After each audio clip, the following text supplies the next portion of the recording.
Everyone, today's video, guys, couldn't be more excited. Apex Trader Funding's John Skelton, guys. I talked to John for over 4 hours straight about Apex Trader Funding, the past, the future. So I want to encourage you to do a few things. One, there's timestamps down below for the entire video. So if there's a topic you want to skip to, be sure to check it out as well. I'm going to be releasing kind of segmented videos to focus on specific topics as well. So if you just want the entire enchilada, you want all things CFT by Apex, watch this video.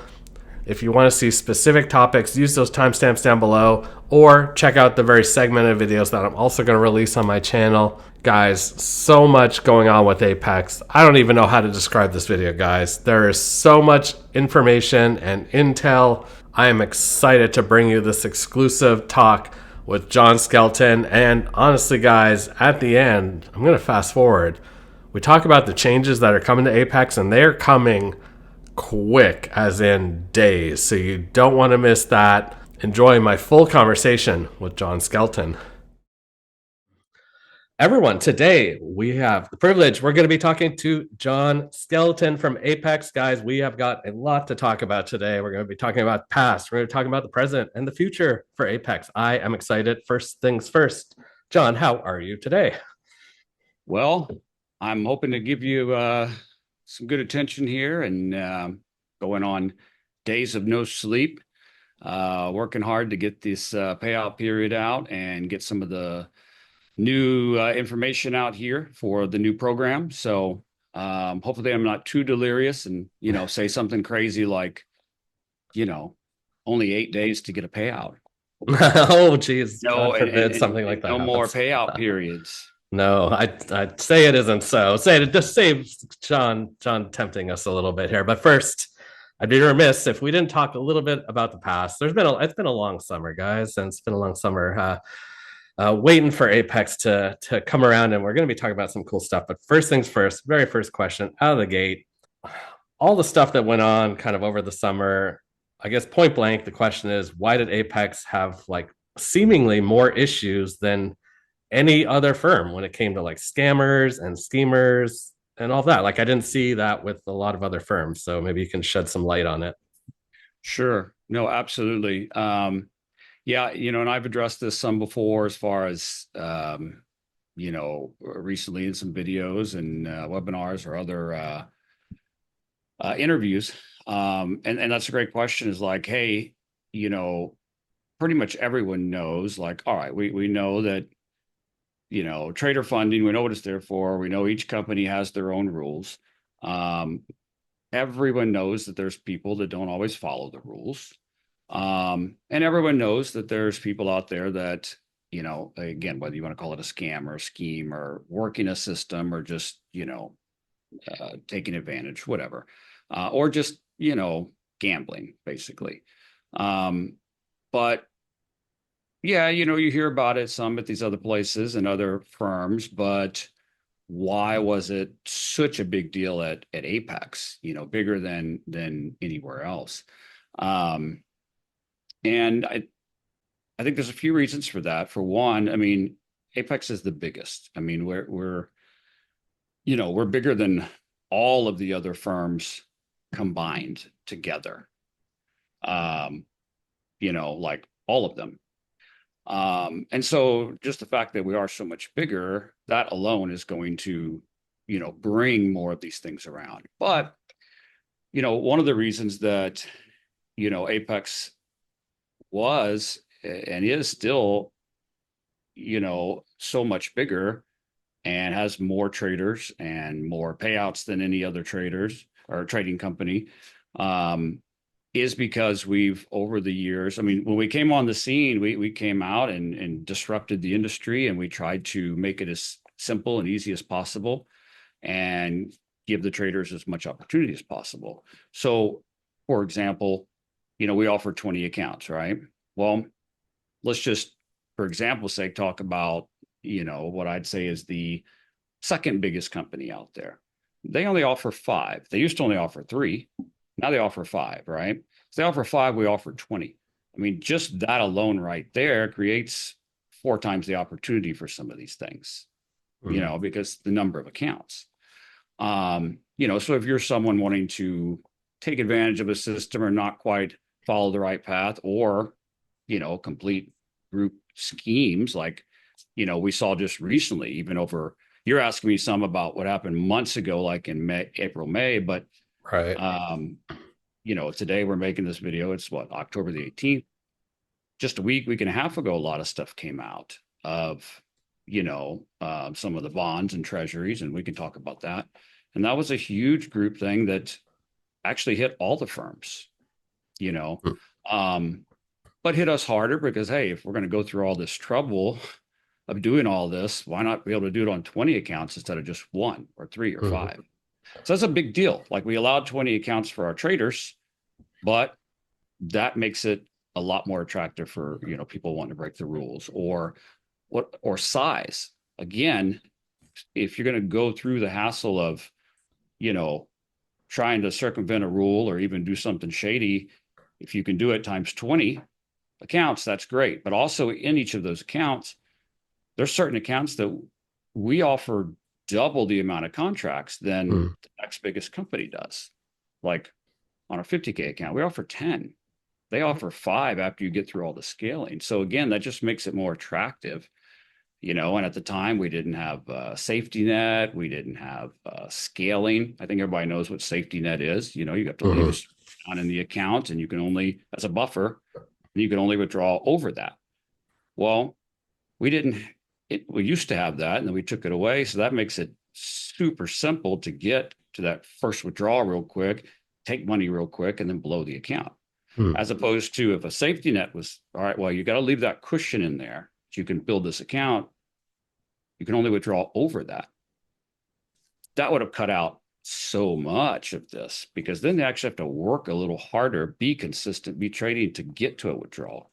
Then they're not going to be as open to just blowing that account because they work for that money, you know, or, you know, daily loss limits or scaling, you know, some of these companies with scaling, when you start in a funded or sim-to-funded account, you can only do 2 contracts until you get to a certain amount of profit. And then, you know, then you go to 3 contracts. And, and it takes a while to work up to even those 5 contracts. That's to where we had it, where, you know, you could start off with the full amount of contracts. You know, we didn't have daily loss limits. We didn't have caps on payouts. You know, we didn't have all of these other strict rules that would kill your account if you left a trade open during news, or would kill your account if you left a trade open at night, or, you know, all of those things. You know, and then one day to pass. So you didn't have to spend a week on an eval to get to the point to, you know, with all these things that we put in place to help traders, make it easier for traders, make it faster for traders, plus our discounts, because we tried to make it affordable. You combine all those things, which are huge benefits and advantages for the traders, or for the people that are wanting to be traders and trying to learn and try, you know, and don't have a lot of time or a lot of money to put in, or, you know, to jump through a million hoops. The easier and easier and easier we made it for our people, it just opened this up, you know, for these bad apples and bad actors. And if you're a bad actor and you're looking at where do I go, and you're looking at all the different companies out there, who's offering the, you know, the easiest route to this, you know? And so that's really, in a nutshell, what caused it. Now, sure, there was some, you know, and just to clarify, and I've said this before, but, you know, because there's been people out there that are like, oh, I remember when all this happened, Apex or John, me, you know, called everyone scammers and schemers and gamblers, called all their customers scammers and schemers. That's just not true. Right. You see that spread all over the place from these haters.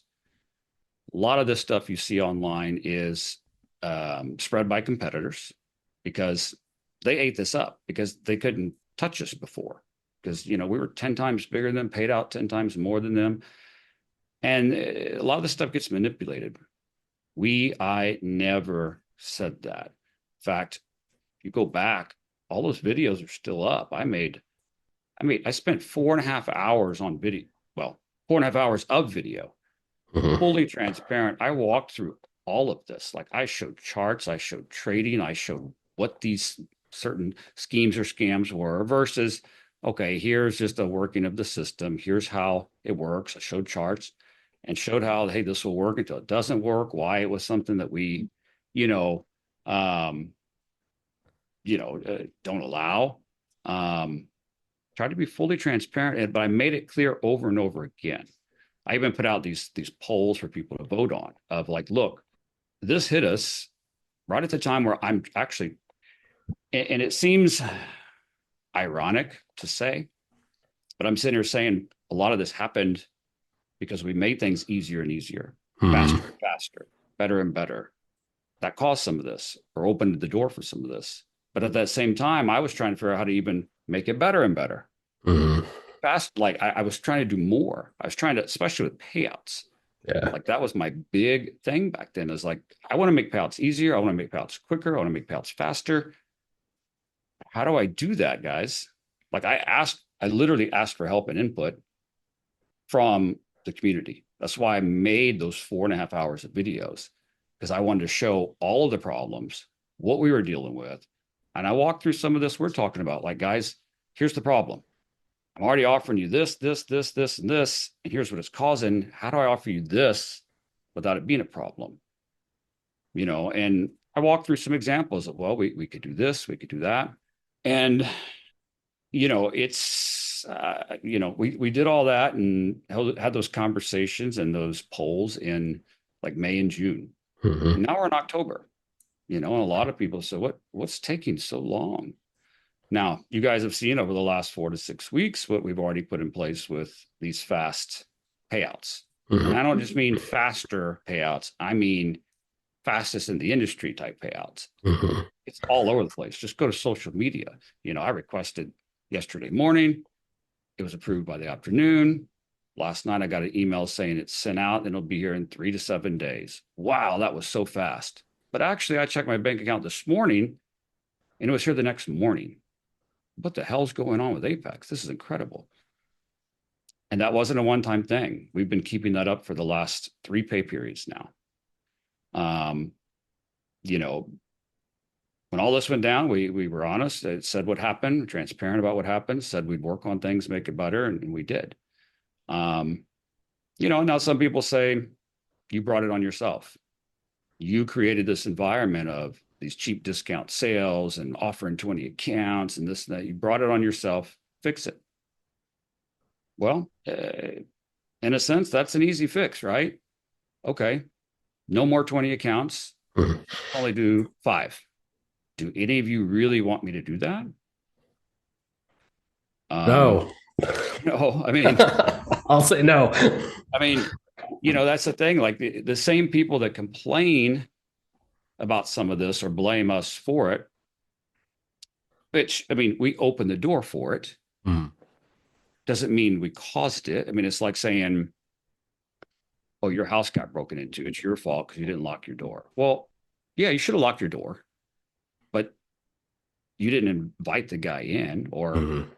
Chris, if I remember right, I don't know how long ago it was now. I remember you sharing you got that first it was a Porsche SUV you got, right? Like a Yeah, year I and a have a half ago. Macan. Yeah. Yeah. Well, if that gets broken into, it's your fault. You shouldn't have got something that nice. Like it's not your fault, you know. Um, yeah, I can go and say, all right, forget 20 accounts, let's do 10. Forget giving you the ability for all these contracts for later on. I'm going to cut that in half. I'm going to make everyone do safety net. I'm going to make everyone do scaling. I'm going to put caps. We're not going to do discounts. I'm going to make the price 3 times as much. Mhm. Never going to do one day to pat. That would fix 80% of this Mhm. and protect us from the bad apples. But let's clarify something. Rewinds. I don't think I fully addressed this. We never said all of our customers were scammers and schemers. The Mhm. whole point to everything we did, and I said over and over again, go watch the videos, was I'm trying to protect our traders. I don't want this small percentage of bad apples to ruin it for everyone. It's a small percentage. 95% of our people are doing it right and trying to do it right, trying to grow, trying to improve. It's the small percent that ruins it for everyone. Yeah. Or that causes rules to be across the board. Like, maybe this is a terrible example, but I always think of 9/11, the tragedy that happened on 9/11, right? Hmm. A handful of people, what they went and did with those airplanes. How does that affect our lives every time we go to an airport now? All right. Like 20 years later. Yeah. Still. Still, and security and the lines and the whole, like, it changed everything for everyone. And we're happy to do it to keep things safe, but it's like, I don't want that. I don't want those bad apples to ruin it for everyone. So I don't want to go in and just change all of those things. I'm gonna have to change some of them. And this new program did tighten up a few things and change a few things. So maybe a long answer to your question there, but that's the thing, is that's why you don't see this in some of these other places. Now, you didn't see it in some of the other places. And that got used against us as well. For example, with the DCA rule, there was a particular company out there that just ate that up and just started putting stuff online about, that's ridiculous, that Apex won't let you DCA from day one, and you come over here, we'll let you do it. Okay. The whole issue with DCA was not DCA. By the way, I'm bringing it back. People can DCA. All right. But, and I did say that, people can DCA, but within a certain limitation. And I don't mean, oh, well, you can do one entry and do one more. You're going to be able to do as many entries as you want. I don't care how many you do. It's just going to have to be in a certain risk parameter, because that was the issue of, oh, I'm just going to buy. Oh, no, market's going down. It went down 10 or 20 ticks. Let me throw on another contract. And it's still going down. Let me throw on another one. And it's still going down. Let me throw another one. Down and down and down. And toward, and it's getting way down there. And you're like, I'm just all in. No stops, no risk management. If it kept going against you, the whole account just gets blown, and oh well, I'll buy another account. Yeah. That's not trading. And the whole point to it was, I bought up here, it goes down, I bought here, I bought here, I bought one here, but okay, now it's getting way down here, and I bought like 5. So all these up here, you're in a loss on, right? But those last 5, when the market does start to pull back up, now you're in profit on those 5, and you get to a point where you're back to a break-even net profit because it's overcoming the loss on these other 5 up here. Then you close out for like $100 profit. But really, you created $100 profit way down below where you were ever entered, and it wasn't even like a legit DCA strategy. And we can get to DCA, but a legit strategy is, I've got a system that's a directional system that has a good win rate. Back tested, I've got a system. My system, I followed the entry rule, it said to go long. We've all been there. We've all been there where we go long, and then what does the market do immediately? As soon as we enter, pulls back, right? Yeah. Oh yeah. Been there. And then your heartbeat, like, no. But how many times have I entered a long and it pulls against me first, but I know that, and I can see below me, there's a level, whether it's a deviation level, support resistance level, fib level, whatever. And it's like, okay, I understand why the market's pulling against me. It probably needs to go down and hit this level and do a ping pong or a bounce, or whatever you want to call it. It needs to go touch that level before it comes my direction. You see that all the time. Is it legit to say, well, if it gets down there, I'm going to put some order. I'm going to get in right there, get a better price on some of these, and then let it come up and go my direction to be profitable. Like your main part of your profit is from your entry up, because you were correct. Not that you made it all down here because you piled in it. That's different. You got lucky. Yeah, it's just luck is what it was. And luck, and then blow the whole thing. I showed examples of people up thousands, tens of thousands. One guy up almost $1 million. Lost it in one day of a falling knife. Because that's what happens. Yeah. But that's legit. You enter, but it's going to pull down and hit a level. Well, what if it goes through that level and keeps going? And you see there's another zone or level not too far underneath it.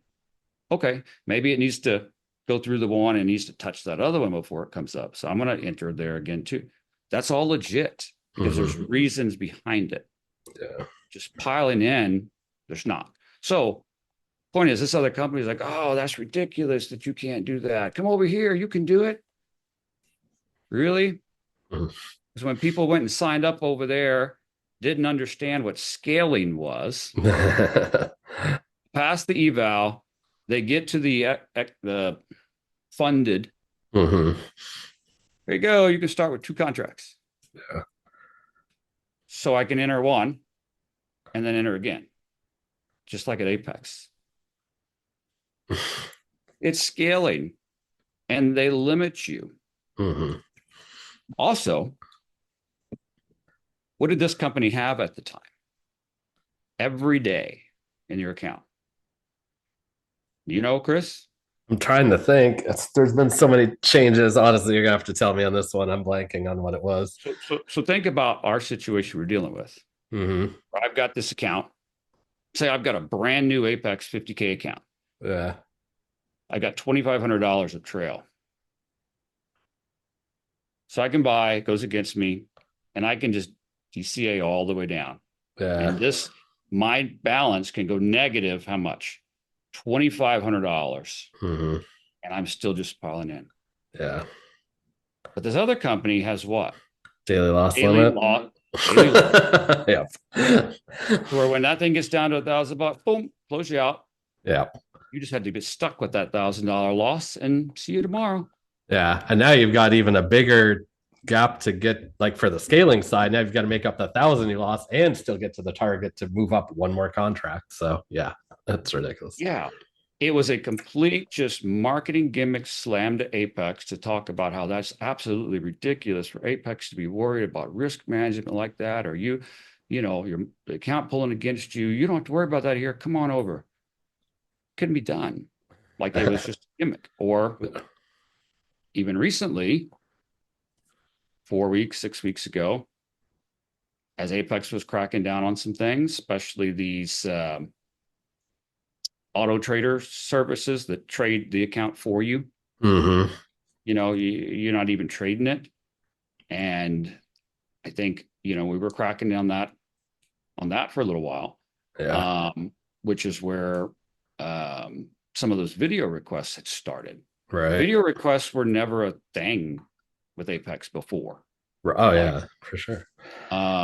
If we ever saw like, hey, we think there's some auto trading going on here, or a bot or a trading service, all we did was tell people, hey, can you send us your logs from NinjaTrader? We showed them how to do it. You go into the folder and click logs and attach it, send it. So we could open the logs and we could see it. It would tell us there's an auto trader. This is connected here. Hey, but if you remember, I showed you guys what happened earlier this year. I literally showed you in May. The videos are there. I'll show you again. There's a company, Replicanto, everybody knows the name. Oh, yeah. That makes a copier Yeah. that you can use to copy into your own accounts. But there's an upgraded version you can buy to copy into other people's accounts, which is literally what is not okay with us or any funding company. Yeah. But they're literally making the technology for people to do it. And then you upgrade to a stealth version to where it hides it all. And then they literally show you how to delete the file log records before you have to send it in to us if it's requested. I showed you guys this. When we know people are doing this, and they're not going to admit doing it. I can't find it in the logs anymore. Yeah. Hey, I need you to send in a couple of days of videos of you trading the account. Mm-hmm. That's where that started from. Because these people weren't even trading their account. And when they had to go in and do a video, they didn't even know how to trade a system. They couldn't, half of them couldn't even work their platform. Now, there was some other scenarios too of like, okay, something's going on here. Is this person trading both ways? Or there was other things too, but 90% of it was those trade services. Uh-huh.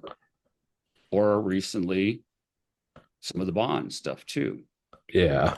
Of course, that was a problem. These bond people not send them in. Point is, in August, we got some new reports, new data from Tradeviz and other things where we can see the list of who's trading together. So we had sent out, some of these videos. So there's this other new company, or they're not new, but newer, that again used that, saying, can't believe Apex has these rules. I can't believe Apex is doing some of these things. Can't believe Apex is doing those videos. We'll never do it. Come over here to us. Offering this new, shiniest new little thing, this new program, offering the world, making all these promises. We'll put you on track for the fast funding and the fast trading. And come over here. You can do it over here. I think most of you all know what I'm talking about. I do. Yeah. Yeah. And if you do, then just look at the last week. Yeah, it's every day it just is blowing up like worse and worse and worse. It's almost comical, but yeah. And I mean, first of all, I've said for a long time, how many times I said it? For 2 years, go back and look at my videos. Guys, be smart. Guys, stop falling for the newest shiny thing. Stop going for these new little fly-by-night bucket shops that pop up. Chris, how many have you seen in the last year? Man, it's ridiculous. It's like it's a problem for me. Like maybe I shouldn't let it bother me, but I mean, I would say 20, easily 20, like, and I've warned people, like, I don't get it. Like, I legitimately can't understand why people flock to them. Like, there's no reason to, but I assuming people like aren't passing at other firms and they think for some reason they'll pass at some random new firm, but it's like a random new firm that was started by someone you don't even know and has no history. And I don't get it, but yeah, that's my warning to people. Stop flocking to the new ones. I think John shares the same sentiment. I do. I mean, I remember over the last year, a little more than a year, like all these random fly-by-nights coming up, and you see them advertising on social media and Facebook here. I don't even know where 80% of them are now. They're gone. Yeah. They're out of business. They come in, full people with the newest, shiniest thing, make all these promises that, and then they take the money, they're gone. When they open up under suit, they're gone. This particular company that I'm kind of talking about, or one of them, got everybody excited by this new shiny thing and new program. And it's all about speed, and how fast to pay out, and sometimes focusing on the wrong things. And I'm not saying everything wrong about the program's wrong. I'm just saying people fall for those things. Oh yeah. And all these promises were made, they wouldn't spend all this money over there. Are any of those promises being kept? Are people getting paid? Are they getting their money? Is there problems? There's a lot of problems. Yeah. And this company was the one talking trash about Apex of all you people with all those problems and video requests, and Apex saying you can't do this scheme or work this. Come over here. These people got into this business having no idea what they were doing. Yeah. Look at the backtracking. Just this week, I think I've seen 3 releases of, we're going to change this rule. It's legit. Yep. It's all these things that Apex had to put into place. And to the point of, we shouldn't have actually approved you the other day. We're just going to take it away. Like, it's all backtracking. Oh yeah, and it's well documented. The founder saying stuff, and now it's blowing up. Flipping rules, payout rules, delays on payouts, offering software that never. I could just go on. I don't want to turn this into a bag Yeah. on that firm, but yeah. Yeah. And I'm not trying to either. I'm trying to say people doubted us. People thought we were making it up. People thought we were just trying to find reasons to not pay people and deny people. And we kept saying, guys, this is what's going on. We're telling you. Mm-hmm. And the other firms like, yeah, right, come over here. How many of them have done the same thing and like, oh crap, we're in trouble? Yeah, Yeah. you are. Like, this is a real thing, and it's got these other firms in trouble now.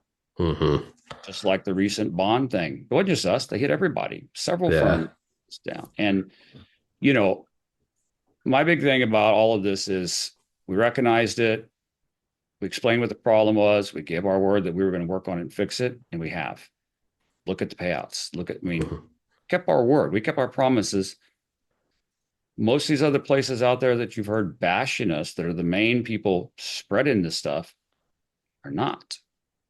And most of the stuff you see online complaining is the people that got busted, and Mm-hmm.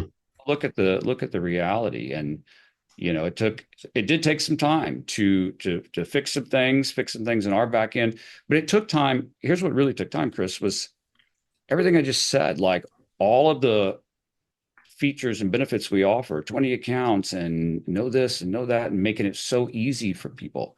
Mm-hmm. I struggled back and forth. I mean, I spent months, I had to fix some stuff on the back end, hire some staff, whatever. But I spent months like wrestling with myself, like thinking through and these rule adjustments and how do I protect Apex from these attacks and protect our traders? And how do I cut these things from happening and make rules, but don't affect our traders, but then don't cause social media nightmares because I put this person, denied this person, or put them on probation, and then everybody's freaking out. It was just drama. Mm-hmm. It's just drama. But I think I finally got it figured out. And, I'm really excited about our new program and some stuff we'll talk about here. So One thing I do want to bring up, it can be a quick yes, no, as much as you want to explain. Being a treasury trader, bond trader myself, the ultra bond icon, are bonds ever coming back? Give me some hope. Give me a reason to live. yes. And guys, I'm sorry that this happened. And again, it did just happen to our firm. It happened to multiple firms, and multiple firms had to remove bonds. So yes, bonds will be coming back. Okay. Look, this is one of those things that, and I'm not going to say like, it was not our fault. Well, it wasn't. Like it's a flaw in the SIM environment. So for bonds to come back, yes, I'm bringing bonds back. But by the way, it's not just happening in bonds. It was happening the worst in bonds and treasuries. The same scheme. This one is a scheme. Like I've said before, like let's distinguish between when I say something is a scam or a scheme, that's one thing. Then there's this person's taking advantage working the system. And there's other people that are just gambling. Then there's some people that just aren't following rules. Right. Or, I didn't know I was breaking the rules. Not every rule breaking is a bad intent thing. Okay. Like, so just like you and your Porsche, there's sometimes you take that thing to 100 and you're other times you're just not paying attention, like, oh crap, I'm going 10 over. It's not always bad intent. But so that scheme actually works in a few other instruments as well, highly liquid ones. And I'll be honest, there was some controversy about how Apex did or did not announce properly that Monday morning that bonds weren't available. Yeah. That was not handled well on our end, I'll admit. Part of that was on purpose. And I apologize for that. Part of it was on purpose.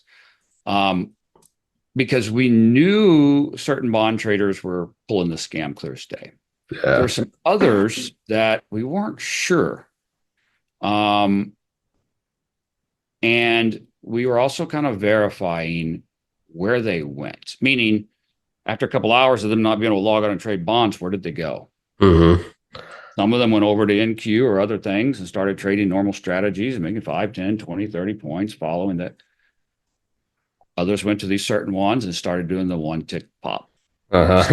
Scamming was called a strike or messing with the first in for, and we could see, okay, now we know who Mm-hmm. is the target, who's not, and that yes, what's been reported to us about these other instruments is true. It's not something we can fix on our end. It's not an Apex thing. This is an issue Right. with the simulated environment with Rhythmic and Tradeviz, Yeah. and an issue that makes it worse on certain platforms. So it's been reported they're working on it. So either the vendors or the platforms have to fix it, Okay. or for me to bring it back, or, and I'm going to have to add it to our PA contract as a, prohibited item of doing that particular scam and the strike and the one tick thing. We can talk about this some. I've mentioned before, a big thing that's changed with Apex is some of the automation, some of the monitoring, the fraud monitoring, and a lot of our reports that show us ahead of time when someone's, getting off track. Uh-huh. That's part of how we've sped up these payouts. People ask all the time, how the hell are you getting these payouts out so quick?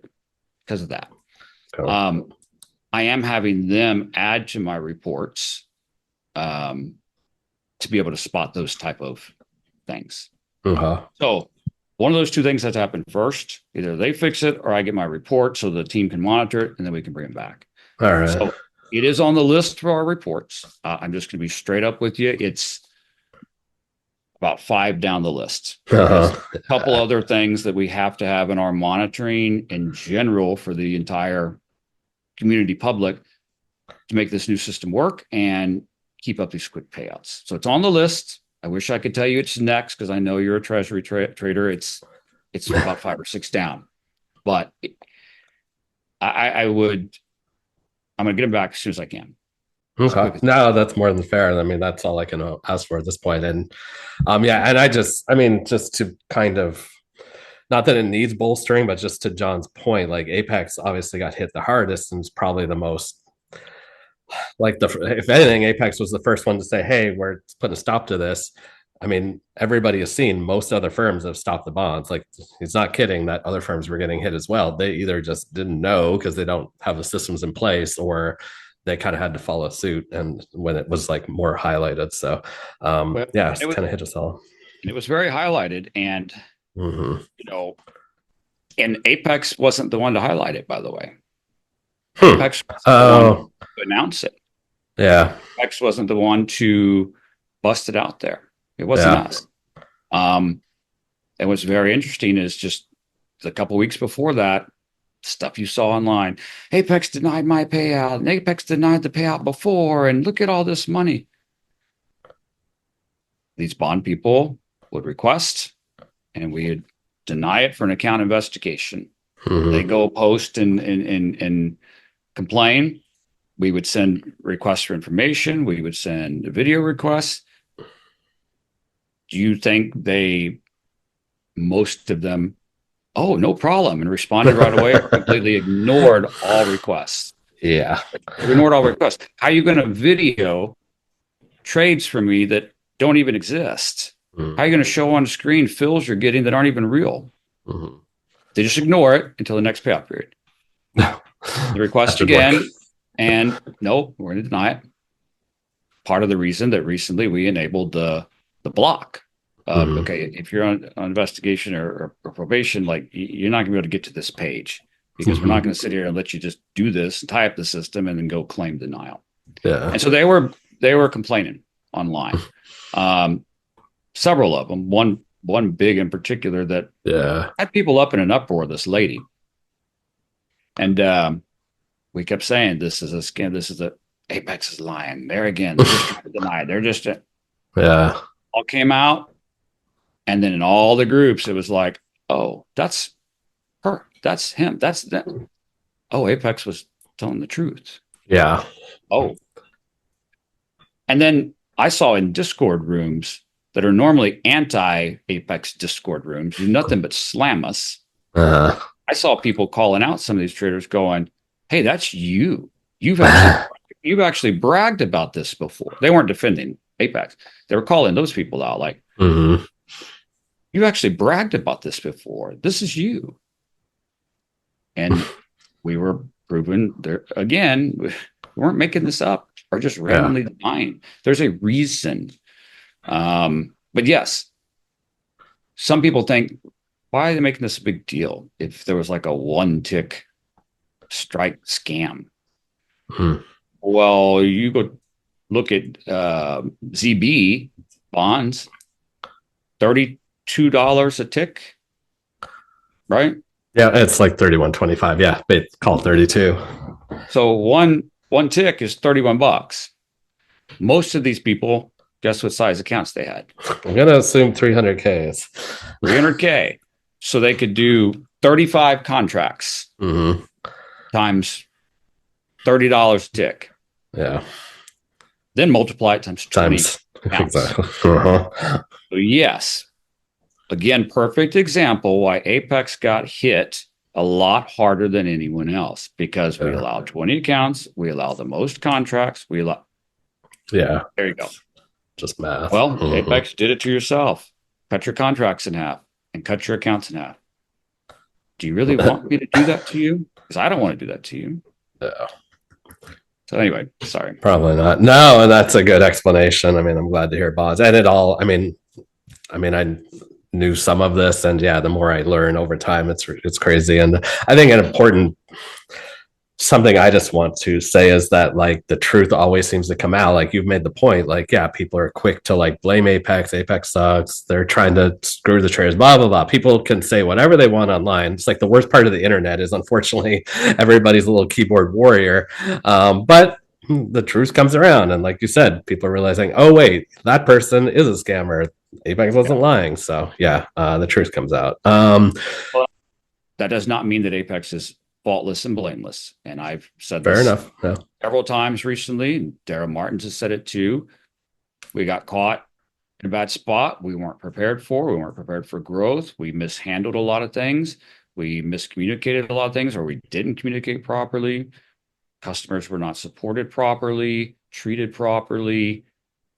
So I want to make clear that distinction that we are not guilty of these things that we're being said about as far as trying to deny people and trying to find we don't do that.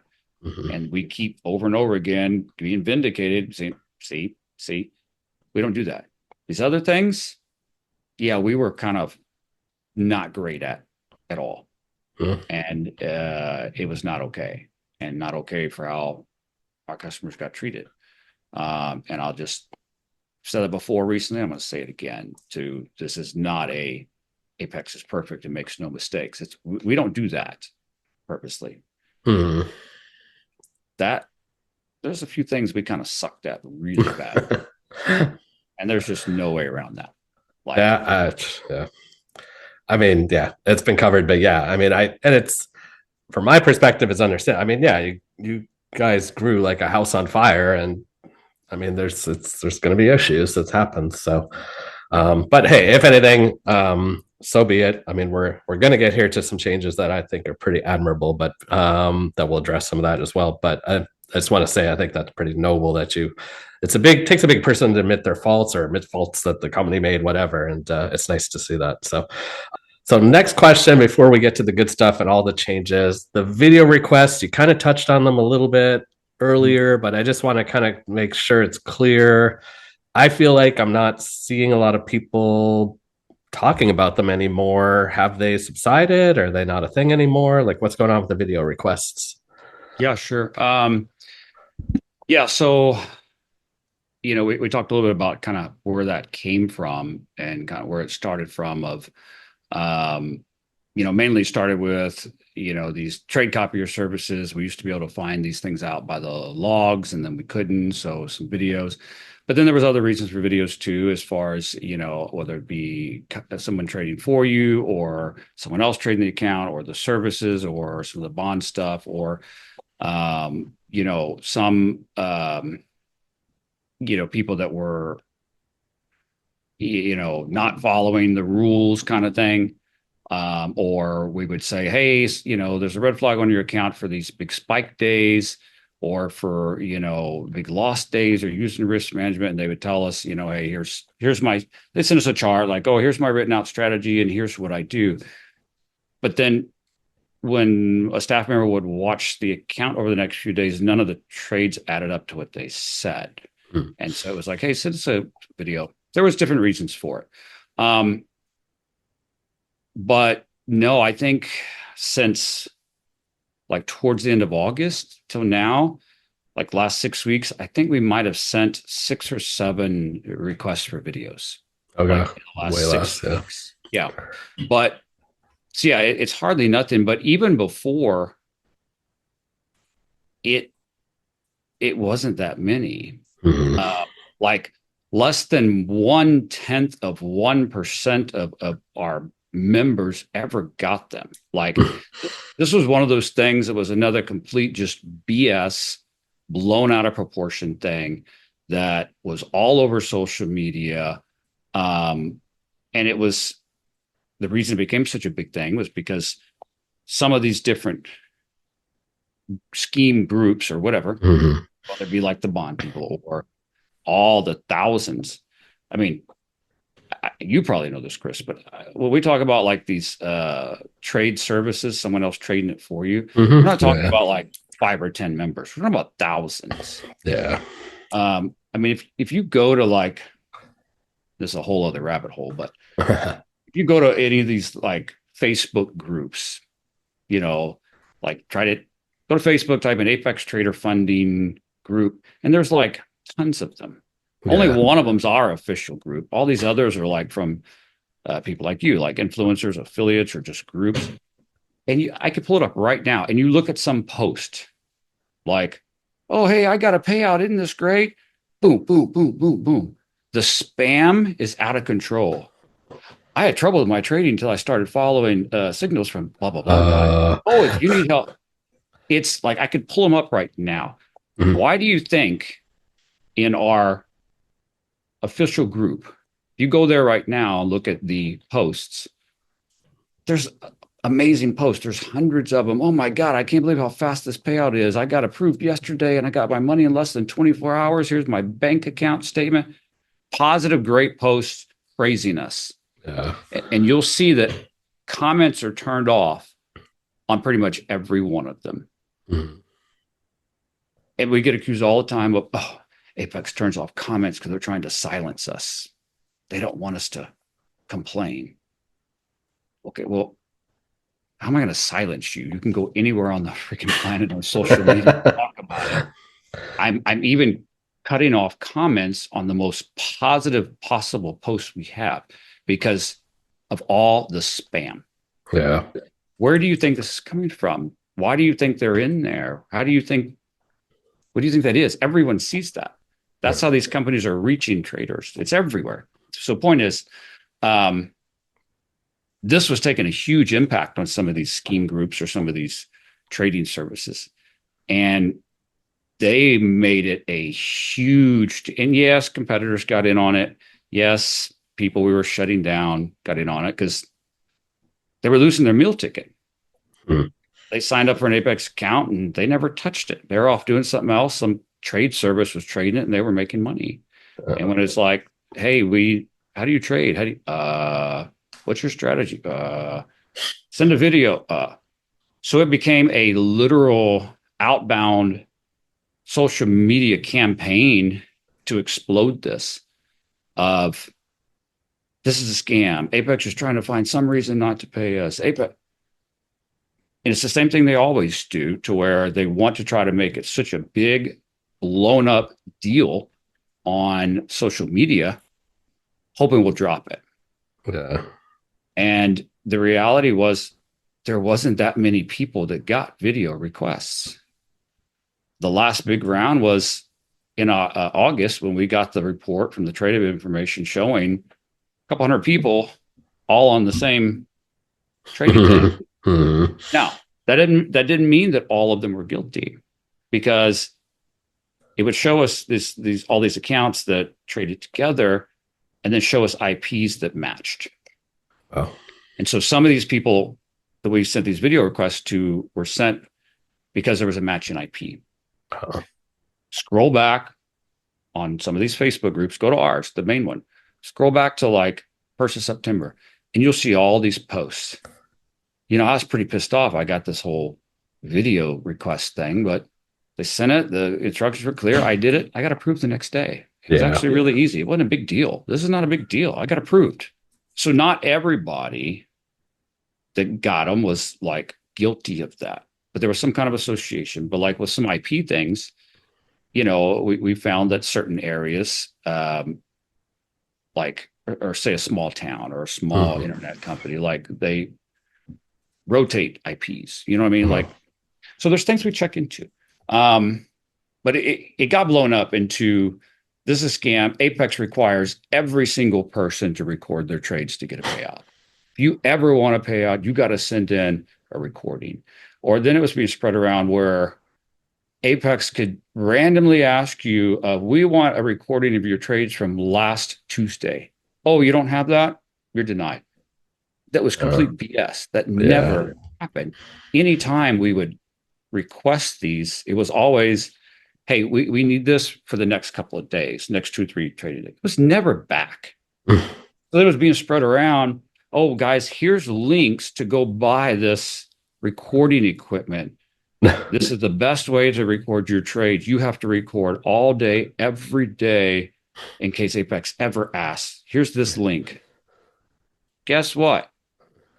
They were getting money off the damn link too. Yeah. Not only were they spreading this false fear, like it's still out there. A lot of people think that, or it's dumb. Like these people, you know, these traders trying so hard, working so hard, so happy when they finally get a payout and they post it. Guys, I got a payout.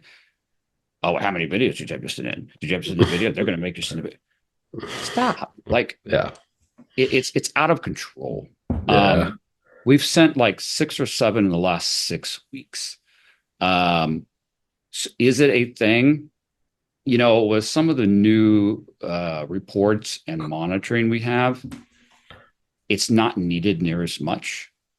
And with some of the new program we're about to launch, it's going to be needed any less. So can I tell you to go away and never happen again? No, there might be some scenarios here and there. But it's not hardly a thing. It's like you said, you don't even really hear about it. It was blown up out of proportion by those groups who were about to lose thousands of customers. And it was just a literal campaign to spread fear and hurt Apex, hoping we would drop it so that people didn't lose their meal ticket of being able to work the system. That's it. I mean, it's not a thing. And, you know, again, you can go look at posts, people going, this wasn't a big deal. You know, like, or you see people, oh, they're just trying to find ways to deny me because they wanted a video, so I sent them one. And then they rejected it, said they need another one. They're just trying to drag this out and delay paying me. No, it's because we specifically said, hey, send us a video, like show us your screen so we can see your trade and see you trading. And they would record it from where you couldn't even see anything. You couldn't tell nothing. And it was just like, hey, just follow these directions. We show you we make it simple. And it was just twisted. And, you know, I know that people watching this, there's some people that were like, oh, okay, that makes sense. And I know there's a group just going, this is ridiculous. I don't believe a word they're saying. You can't believe Apex. They're just liars. All they're trying to do is make up stories. I don't know what to tell you. Like, I can't help you. Like, we've said it over and over again. You know, you see it all over from traders. every time there these rumors and conspiracy theories are spread all over, and Apex did this. Oh, they really didn't. They were actually telling the truth there. Oh, yeah, they denied those people. Oh, and they're part of the bond scam. And oh, this other company saying, oh, y'all that are getting mistreated terribly by Apex, come over here. Now they're borderline in trouble. Mm-hmm. Like, we're not making this stuff up, and it's like, who do you believe? And, you have to think, like, don't be fooled. Like, don't be fooled. Like, look at the reality. Look at, like, last month, there was over 12,000 payouts approved and sent. 12,000, over $30 million. And you see hundreds and hundreds and hundreds of posts everywhere.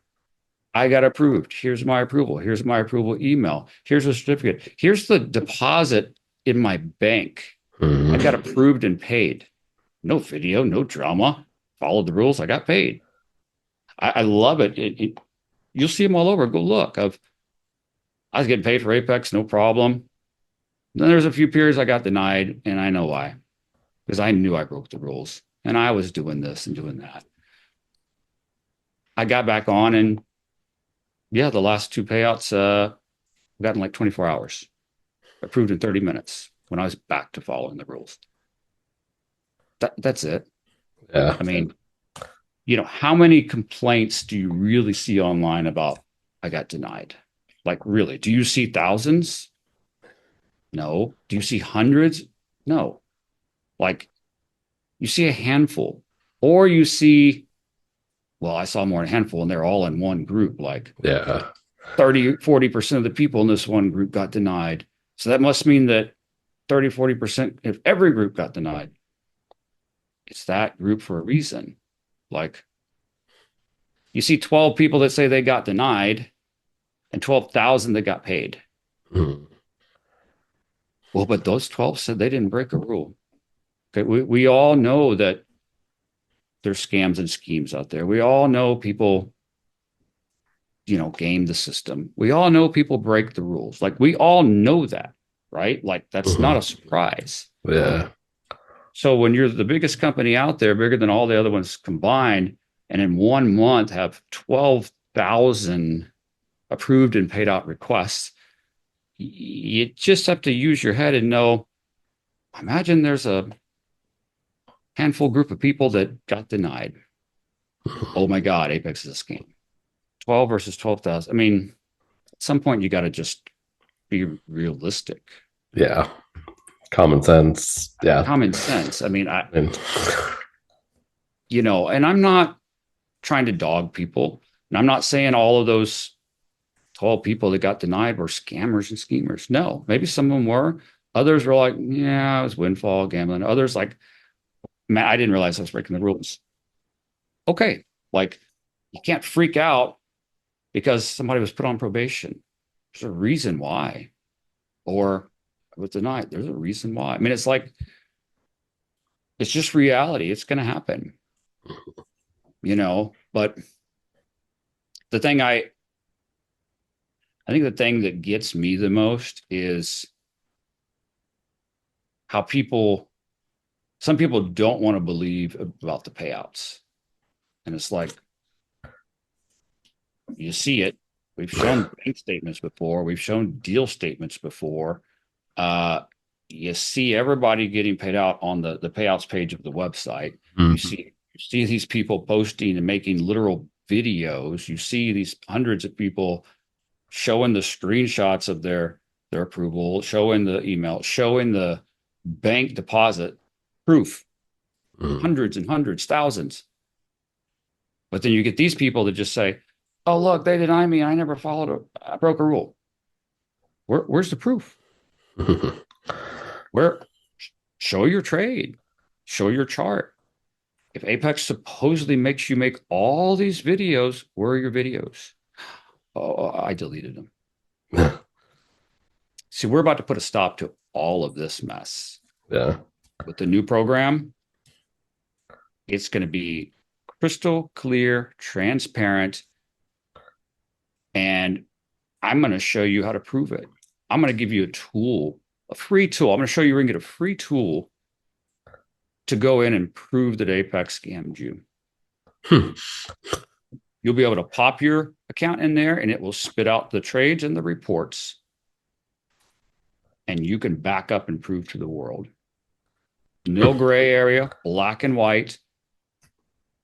All of this drama is going to stop because it's all made up. Nice. Okay. It's not all made up. Things are denied for a reason. But this whole, they denied me for no reason at all. Pop it in here. Spit out the report and show the world. Yeah. Or like, I'm going to show you how to prove that we scammed you and shouldn't have denied you. Like, that's how transparent this is going to be. I'm going to show you how to prove that we were in the wrong. And if for some reason we made a mistake and we are, then we need to fix it. But it's either going to come out, no, you broke this rule and everyone knows it. Or, yeah, Apex is in the wrong there. We're killing all this drama. Nice. That's how clear, simple the new program is going to be. Yeah. And I'm excited about that because I'm so tired of all this. And that should excite traders. And I'm skipping ahead here, but that should excite traders because there's accountability on the trader and on Apex. Both sides are held accountable. Yeah. One more question. Yeah. Related to something kind of from the past, kind of current. Then we are 100% getting into all the new cool stuff. Okay. Some people, and I didn't experience this, so I can't speak to it exactly, but I was seeing that some people were saying they're being denied buying any more new performance accounts. And I mean, these people, again, people will say whatever they want online. They swear they had no reason to get that, block. I guess whatever you can talk about it, is that going away? Was it, I'm assuming it was all related to scammers as well. I guess whatever info you can shed on that. No, absolutely. That was another thing that has been completely manipulated, twisted, blown out of proportion. It's actually not a block for performance accounts. Okay.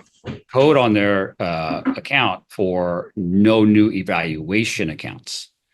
Okay. And there's several different reasons why. There's 3 or 4 different groups of people that got that. So, yeah, it's not about performance accounts, it's about evaluation accounts. And what you're seeing online is some of these people freaking out. Like I actually had to deal with the situation last night online. This guy was in like, how many rooms, how many groups, just going on and on about, Apex won't let me buy more evaluation accounts. Apex is a scam there. Well, there's a couple of different ones, but Apex is cutting off profitable traders because they don't want profitable traders and they don't want to pay them. They're cutting us off. They're okay taking your money until you've made a certain amount, and then they're just going to cut you off and not give you any more evaluation accounts. They're trying to get rid of profitable traders. Okay, let's just stop for a minute and let's be real. And some of them have posted the emails that they've got, and there's different emails. Okay, so some people, there's like 4 different groups. So what it is no more evals. Some people got an email that said, okay, we've been reviewing your account. Right now, we're not going to offer any more SIM evaluation accounts for you. Whatever PA accounts you have right now, keep trading those. If you have evaluations, you can keep trading those. If you fail them, you can reset those. You pass them, you can turn those into more PAs, no problem. Just, we're not offering more evaluations to you right now, adding more simulated accounts in. And there was a few different scenarios. One scenario, like there was a certain group of people that got that email saying, hey, We're not offering you any more evals right now. We're going to be monitoring your account over the next 30 days and considering you to move you to live. Okay. Mm-hmm. But during these 30 days, we're going to put a few restrictions on you. Don't be doing DCA.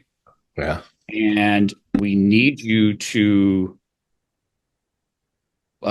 do stops on your chart. Like, so currently, I mean, the new program and system we're going to talk about here in a minute, but currently over the last so many months, like remember back in May, we did like a rule enforcement. We talked a lot about risk management, and we left it at, hey, don't do more than a 4-to-1, meaning if your system average makes $100, don't risk more than $400. Yeah. Like, which I think is outrageously loose. And people freaked out, like, oh, I got to put stops on the chart. I got to use an ATM, and it's so hard. We said, okay, you don't have to put the stops on the chart. You can use a mental stop. That's gotten very abused. What we mean by that is, okay, I'm going to enter this trade here, and I know if it comes down to this level, I'm going to get out. But my profit target's up there. Fine. You don't have to put it on the chart if you can't do that. Some people use, like if you use NinjaTrader, you've got ATM strategies where it'll, Right. it'll put your stop in your target, but some platforms don't have that. So we're like, look, you don't have to, you don't have to do that. You can do a mental stop. People that are doing this, even if they do have an ATM, they're putting the profit target at 100 ticks of profit. Oh. And therefore a 400 tick stop loss. I saw what was coming. Yeah. Oh no. Yeah. So that we see a trade entered with 2 limit orders also entered to make it look like they were using stops. And then what will happen is the market will pull against them 100 ticks negative to come up and then exit with 5 ticks of profit. Hey, oh, well, sometimes trade didn't work out and you don't get your full profit target, or, you exit at break even. 100%, absolutely. But this happens like every time. And it was still a misuse of risk management. Now, that's not the scenario for every single part. I have to make this clear because it'll get twisted. John said this and I never did that. I'm not saying every single person did this. There's several different groups. My point is, so there was certain groups of people, hey, no more evals right now. Keep your PAs, trade them. If you got evals already, trade them, reset them, turn them into evals. No one got like blocked. No one got shut down. No one got something taken away. It was like, hey, don't add more. And we're going to be looking to possibly move you over to live. So anybody that got, and for this first group that I'm talking about, hey, don't be doing DCA. And we need you to use stops on your chart. So why would we tell people no DCA? Because the rules allow you to enter a trade. And if it goes the other way, we, by rule, let you do one additional entry, right? So then why would I possibly penalize these people and try to make it so hard for them and switch it up on them to say no additional entry? The email, and I'll pull the email up if you'll see it. The email said no entries at all, no additional entries if it's going against you. If you're right and it's going in your favor, you can enter as much as you want. Like, I mean, that's a whole big part of trading. When you're right, you're right. Scaling in, yeah. Why that particular group did we say that? Well, a couple of reasons. For one, this was only sent to, yes, profitable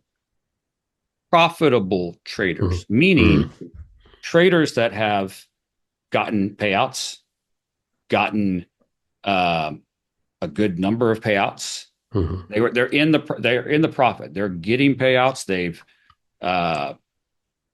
made all their money back that they've spent with us plus more. they've shown some type of ability to get payouts. Mhm. There's some type of skill there. Yeah. For certain of them, though, not all of them, for certain of them, there's a decent amount in that this group we're talking about that I'm talking like six-figure payouts. I don't Hmm. mean one-time six-figure payouts like, oh, you paid this guy out $150,000 last week. No, I'm talking about people that are on their like 600th PA account. Oh. Now, this is the other thing that got twisted.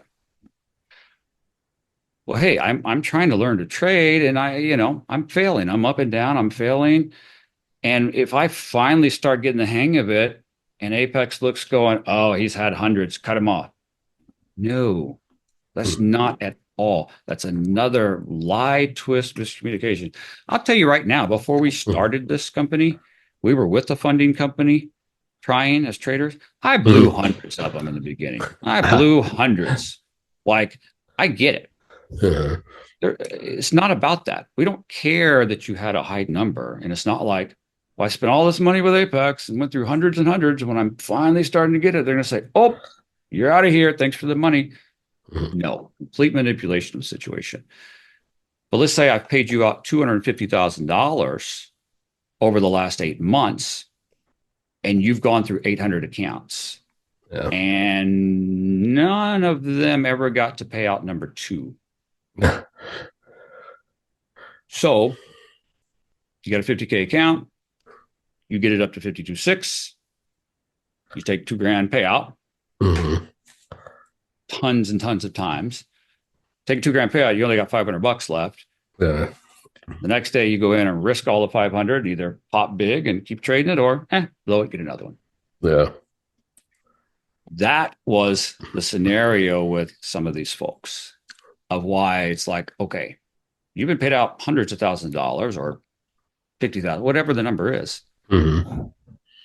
There's some type of skill here, but I can't keep you in a simulated PA account forever and keep paying you. Yeah. That's not how, this is a whole other topic. Trader funding has gotten the industry's gotten so out of whack. Yeah. Somehow people are so focused on staying in demo sim forever just to work these payouts. That's not the Hmm. point of it. The point's always been go through evaluation, you go into sim funded, make sure you can be disciplined, and then we move you to live, real live money. That's what it's always been about. Yeah. No company will sustain its business model paying people forever and ever out of a PA simulated money Hmm. from fees. Like that doesn't work. That will Yeah. collapse on itself. That's why you see some of these companies in trouble. It's always about, I need to know that you're disciplined enough and that you actually have a real strategy or system so I can put you into live. And then we do an actually literal 90-10 split. That's how it works. So my point is this. We've talked about this before where people don't use risk management or stops. If I can buy a 50K account brand new, I've got $2,500 of trailing room. Hmm. At an 80% off sale, that cost me $34. So I can pay $34 for 2,500. Why would I use a stop at all? I'm just going to use the whole account. If it blows the whole account, oh well, I get another one. Yeah. Okay. That won't work in live. If you yourself went and opened a live brokerage account and you put $2,500 in it, Hmm. are you going to open a trade and just let it go $2,500 against you and blow your whole account in one trade and then send in another 2,500? You're not. It doesn't work like that. Having made so much money in payouts, there's some type of trading skill there. I needed to know, can you actually do it with what you have? With the PA accounts you have, so we also put on this particular group, we also put a safety net requirement. Like you can withdraw, Okay. but you got to leave the safety net in there because I need to know if you can do this with the PA accounts you have. And if so, then we need you to have some buffer to move over to live.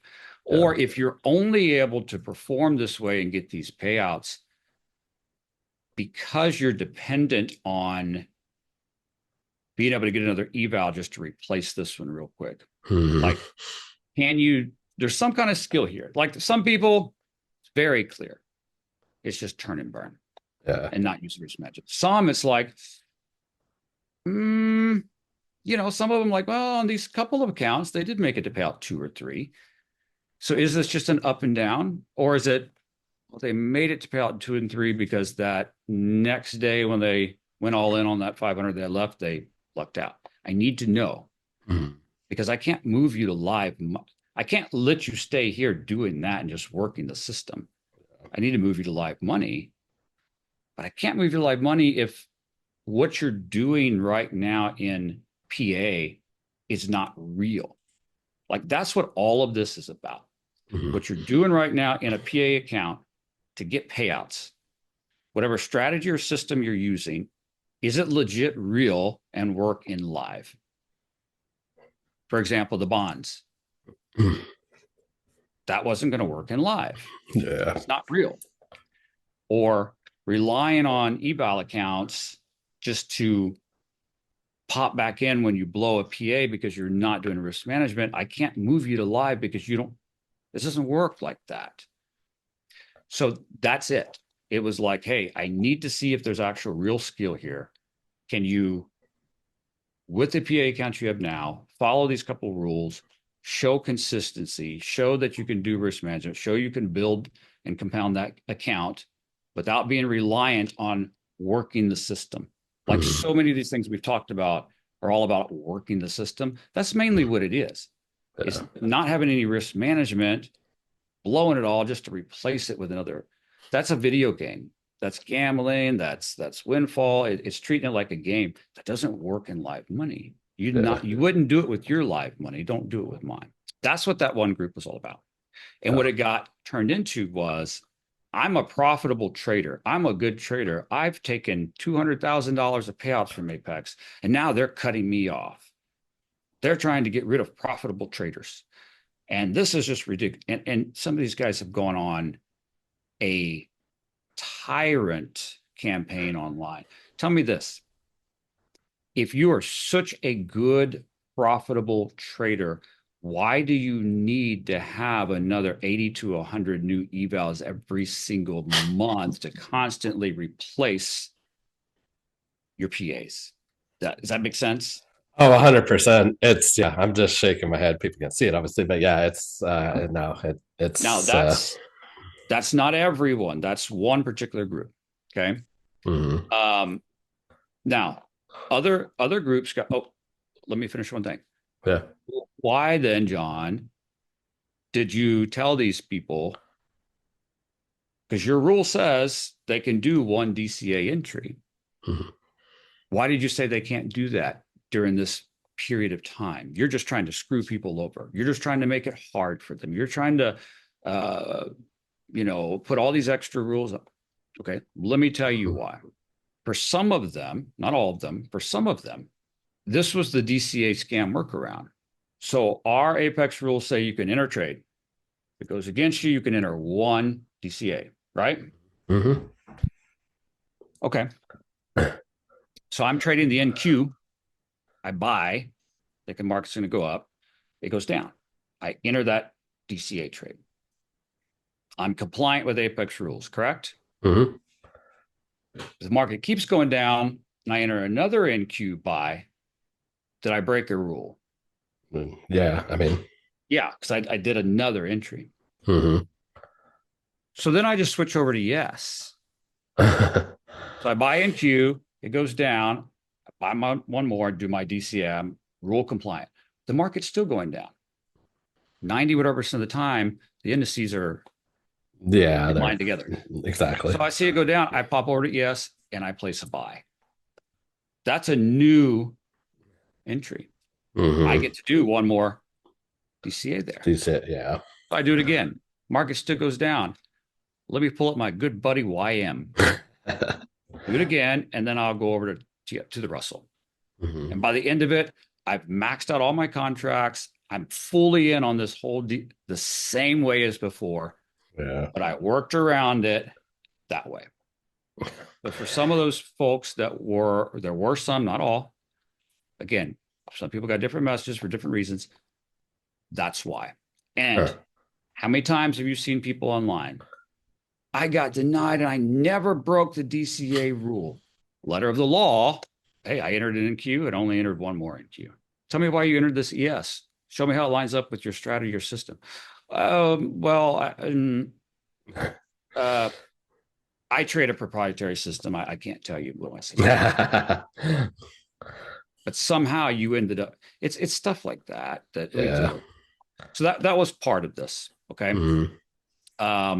There were some other scenarios that was not the case. There were some people that have only had 6, 8, 10 P8 counts, not blowing and going like that. They did get the same code of no more evals. They've been profitable traders. They look good to go. And they're on our monitor list to move to live. We want to move them to live. Like, Okay. they've made money. They've been profitable. They haven't gone through a ton of accounts. And they just got the message of, hey, right now, let's not add any more sim evaluation accounts into your mix because you're doing good and you're just going to watch you a little while here and make sure. And then we want to move you to live. And when you move over to live trading, you're in live. There's no more sim demo needed or allowed. Like you're not doing both. When you move to live, you're in live. So it's like, hey, don't buy any more of these. Don't add them into the mix and spend money on them and, trying to be passing evals because when we move you over here, like you're in live. Yeah. You don't need any more demos. And so that's the reason for no more evaluations was and there's a couple other scenarios and we can get further in if you want, but it just got so blown out of proportion of Apex trying to get rid of profitable traders. I'm actually trying to keep profitable traders. I just need to know that you're actually a trader and actually profitable so I can put you into live. Like, that's the whole point of all this. I'm happy to move you to live. The most recent bigger guy we moved, Jeremy Haynes, he's really active on social media. Last month, what is this, October? Yeah, September. I think it was earlier September. He was up like $750,000 with this. He wanted 250 grand paid out to him. So we did that and then put $500,000 into his live account. Nice. 2.5 weeks in, he was up 100 grand. You saw last week, he requested 70 grand payout from his live account. Guess what? For the whole month, you know how much work he was involved with that? 2 texts. John, things are going great. I'm up 100 grand. I want to take out 70. Cool, bro. Get it to you. Wired it the next day. The dude's great. We split 90-10. Made 7 grand off of him. Yeah. Now that doesn't seem like a lot, maybe, but you know how many evaluations at 80% off, $34 that cost us, affiliate fees, credit card fees, overhead. I got to pay the data on. You know how many of those things I got to sell to make 7 grand off of you?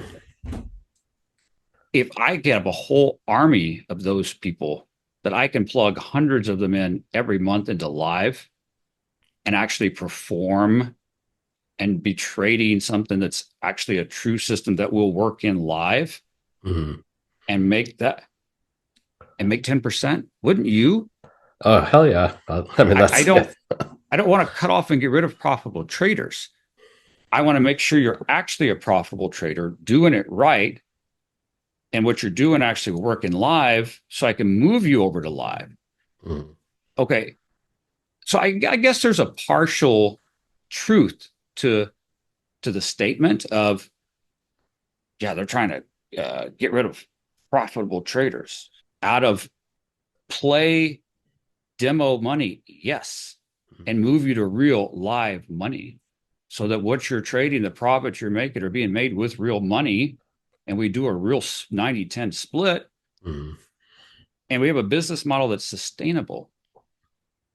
These companies that don't move people alive will not be sustainable. This is going to be a huge new push that you see not only from Apex. I mean, for over 2.5 years now, we've moved, people over to live. Not a whole lot. We didn't have a whole department focused on it. We will, but people have to move over to live money to trade. That's the whole point. The whole reason you ever got into trader funding was to be a funded trader, which means a real trader. And it's going to be a big push of Apex and part of the whole path.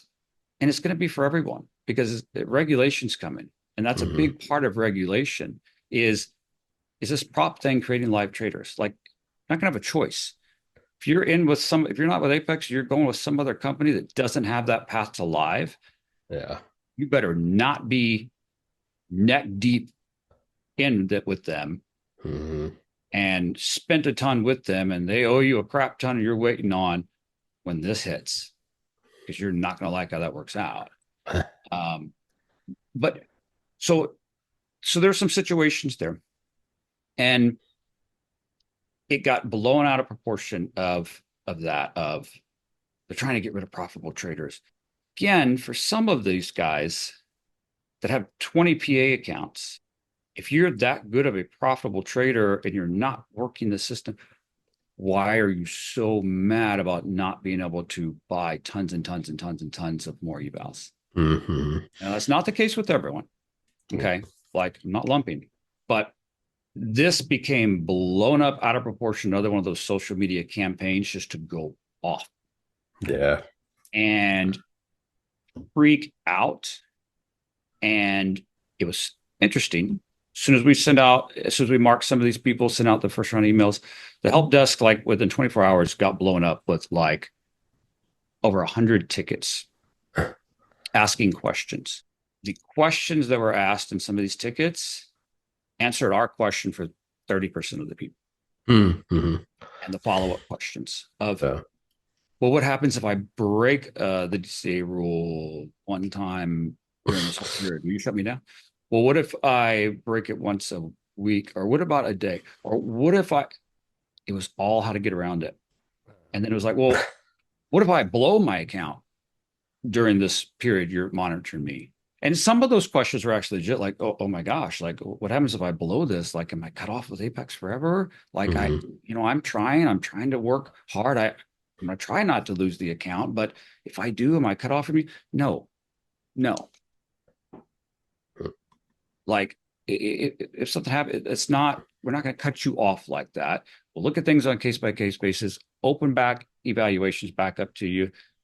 Depending on that situation, we might say, hey, let's just start with a handful. Don't go all in 20 max. Like, it might be a little more limited quantity, but no, you're not just be cut off like that. But for others, it was like, so if I blow it tomorrow, I can just start back over. Like, you open it back up and I'm good. Well, what if you move me to live and I blow it the next day? Can I go right back? It was trying to find how to get back into sim. It's all about how do I stay in sim? How do I stay in PA? And it was this overwhelming, and then all the stuff online about it. Like, why are you so dead set, worried, scared, freaking out about going to live trading? That's a red flag that there's whatever it is you're doing only works by not quite using the sim program properly. Like, it was a big red flag compared to other responses that you felt like people had tears in their eyes. Oh my God, are you serious? Thank you so much. I'm so honored. I can't believe, man, I've struggled. I've worked hard. I've finally been here. I've finally figured it out. I've been doing good for so long now and taking all these payouts from Apex. I'm so glad I found Apex. I would have never done it without you. I'm so honored that you guys trust me enough to back me with real money and get behind me. And this partnership is great. I can't wait. This is the ultimate goal. Like I told my family or my spouse, we're celebrating. Thank you. Like I feel honored, as opposed to this crazy fear, spreading rumors, conspiracy theory. Something's not right when you want so badly to stay in demo sim. Yeah. And some of it is because they know, some of these people, again, this is some, I've talked about different things here, know that what they're doing will not work in live. And that's what I have to know to put you in live. Yeah. Some of it, and where some of a lot of the online social media stuff's getting slammed crazy bad everywhere. It's the same motivation. If they can make it sound so bad, make Apex look so bad, Apex will just drop it and I can stay. It's I'm sorry, it's borderline corporate terrorism. Is all it is. The threat of I'm going to threaten and hold your reputation hostage if you don't meet my demands. I'm sorry. You should know by now that just like the U.S. government, we don't negotiate with that. Like, come on. But some of this is, well, I mean, you're a YouTuber, you're an influencer, so I'm not talking down. Like, we love our YouTubers and influencers. Some of these guys, the reason they're so freaking out about it, making such a big deal about it, is because some of them, don't say John's telling everybody, are about to get exposed as fraud, fake gurus. Nice. Because they've got their little channel or their little group that they're charging money to, saying, follow me and trade with me and trade. Oh, look at all my payouts. Oh, I'm going to follow that guy. He's not teaching he, she, whatever. Actual real skills that will work in live trading. And without working the system or getting fills it shouldn't get or the risk management. And if they get moved over to live, they know their performance is going to change. Payouts are going to change. And then they lose that rep. Yep. And I'm not trying to talk down. Okay. That's, and again, I'm sorry. I'm probably giving you way more answers than you want to. No, that's all good. This is good info. But that's what some of this is. And I will be getting out some more information to people about moving to live. With the release of this whole new Apex program, there's going to be a whole section about live. With our new move to live program, which can be done at any time or done after your 6th payment, or it's all about seeing that somebody can do it. And I'm going to explain all this and lay all this out for the new program. There's kind of like a couple different steps when you move into live. Like when you first move into live, you're in step 1, phase 1, whatever. It's basically your first 14 days when I put you into live. You're on the same like payout schedule as our normal payout schedule. And you move over and you start with like the ability to do 10 contracts. Okay. Well, John, what if I've got all these accounts and I'm combining them? I should be able to do all these contracts. Your first 2 weeks in live, it's 10 contracts, same program, just for the adjustment. Because it can be a mental adjustment, just like all of us have done in sim or true demo. Man, I'm killing it in demo. Move to live, blow it. It's a little bit of a mental adjustment. It's a little bit of a head mess with your head. Also, some of these guys are trading unrealistic contract amounts times all these accounts in demo, in queue. It's not there in live. The quantities aren't there. So the first 2 weeks, we're just getting you settled in. Make sure you got it. It's not messing with your head. Make sure you've adjusted to play with whatever your strategy or system is and understand, okay, I can't quite do as many accounts there. I can do this many. When I go over it, I don't get a lot of fills.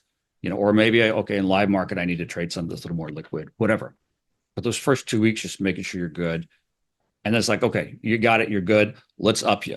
Let's get you up to 20, 30, whatever contracts. Go. You've got it. Like Jeremy. Oh, he's already up to like 50 something contracts. Fine. But as soon as you get to that phase 2, everything changes. because you're in live money. You've already proven yourself.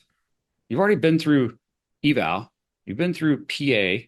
You graduated college. It's time to go get the job. Like, Yeah. like it's like I'm doing a paid internship, and then I've done so good the company wants to hire me on full time and give me benefits and retirement, 401k. But I'm going to throw a hissy fit because I want to stay in.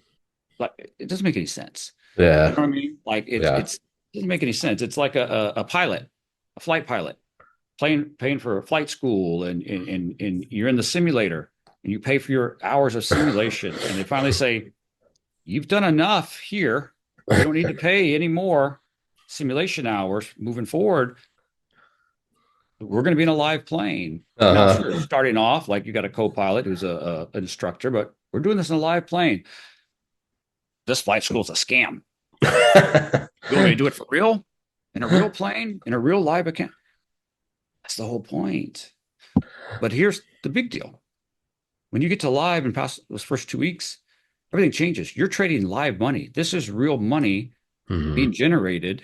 It's not us having to worry about you manipulating the market or manipulating the system. Yeah. And we're trading. You can request a payout once a week. You don't have to have X amount of trading days. You don't have to have any trading days. You can Mhm. request a payout once a week. There's you don't have to trade. You can pull out 100%. You're not stuck with, oh, I can only take 2 grand.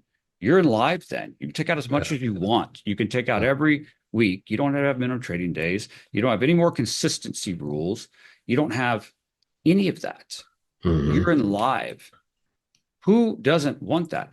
All these same people are the same people that complain about all the rules. The rules all go away. Take 100%. Take out Yeah. every week. You don't have to trade. You don't have to worry about consistency rule. None of that. Mhm. Also, every 30 days, we evaluate you. Oh. You're kicking butt and you're like, hey, I'm doing good. I want more. Okay. Every 30 days, we evaluate you and like, all right, give this guy another count. Hey, raise this guy's risk limit or daily loss limit or raise his contracts. You're not stifled and blocked and limited when you move to live. Mhm. You get to grow based on your performance. You don't have to go spend money on another eval and reset an eval and pay a PA fee and follow all these rules. You're past that, Van Wilder. Don't stay in college forever. You can actually, hence why I said no more evals. Yeah. Yeah. You can grow because some people are like, well, look, thanks for saying I'm doing good and moving me to live, but I only have like 5 PAs. I never got to take advantage and have the 20 and Mhm. get all these payouts before you moved me.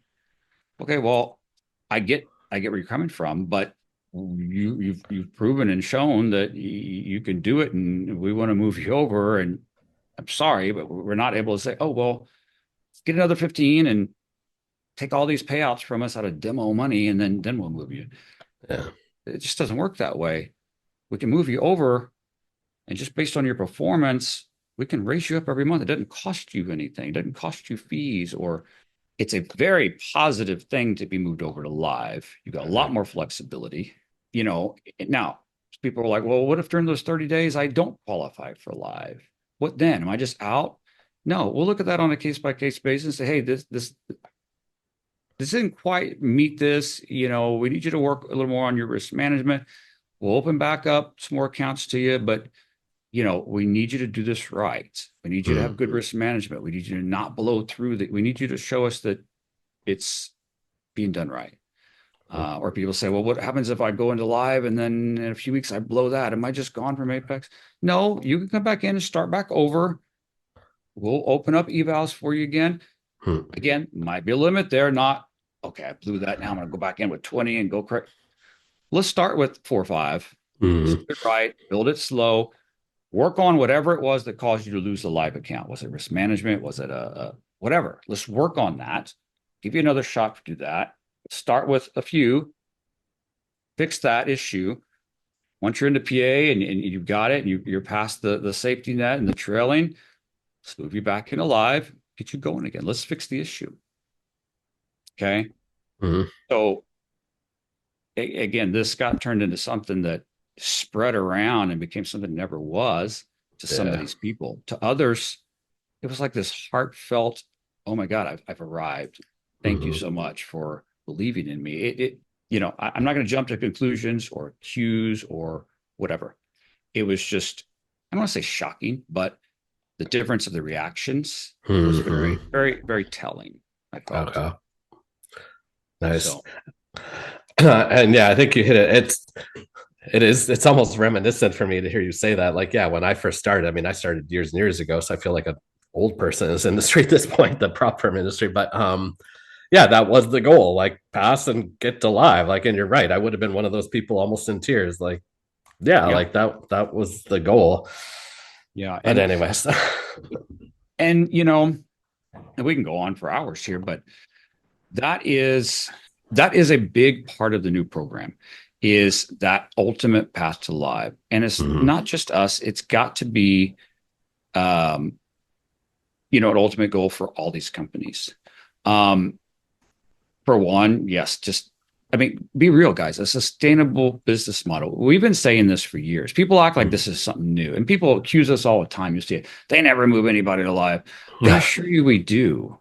Uh-huh. And uh, people talk about it all the time. Look at Jeremy. I mean, he's just the most recent one with bigger numbers Yeah. that people know. But we do move people alive. We do have to move people alive. That's part of why we do have these rules in place, and we do talk a lot about gamblers or windfall traders or not using good risk management because those things don't work in live. Yeah. Okay, but there's been and we'll get into the details of the new program. Here's some big problems I see in the industry. I don't know exactly when this even happened or maybe even how it happened, but something happened in the industry where, like you said years ago, that was always the thing. You do this Yeah. evaluation to show you can basically operate a chart, operate a platform, place an order, and beat this trailing stop. Great. Not a lot of other rules, right? Hmm. Then when you move over to the SIM funded or PA, that's when it changes up a little bit of, okay, you've showed you have these basic skills over here, but can you be disciplined? Can you be consistent?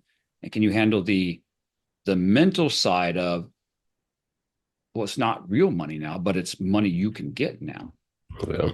right? Like, can you handle that? Okay, great. And you show that consistency for a while, and you're getting some payouts while you're doing this. You're not getting payouts from play demo money to just do whatever.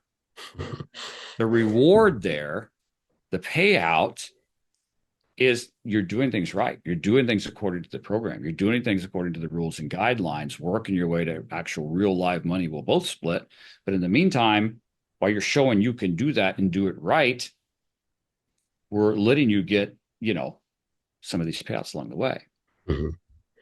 Again, back to the whole paid internship thing. You don't have a full-time job with them yet. You're in a paid internship. Yeah. Are they going to pay you if you never show up? If your duty during the paid internship is to man the front desk, but you're hanging out in the locker, you still have to do what's required.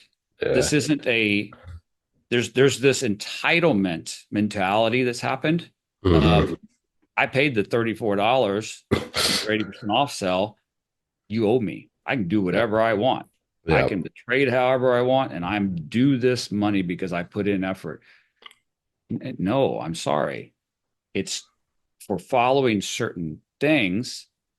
The whole part is a test to see if the trader funding industry was meant for two things: a company that will fund you and give you risk capital, Mhm. back you, a trader that has a skill, a system that works, but doesn't have the money.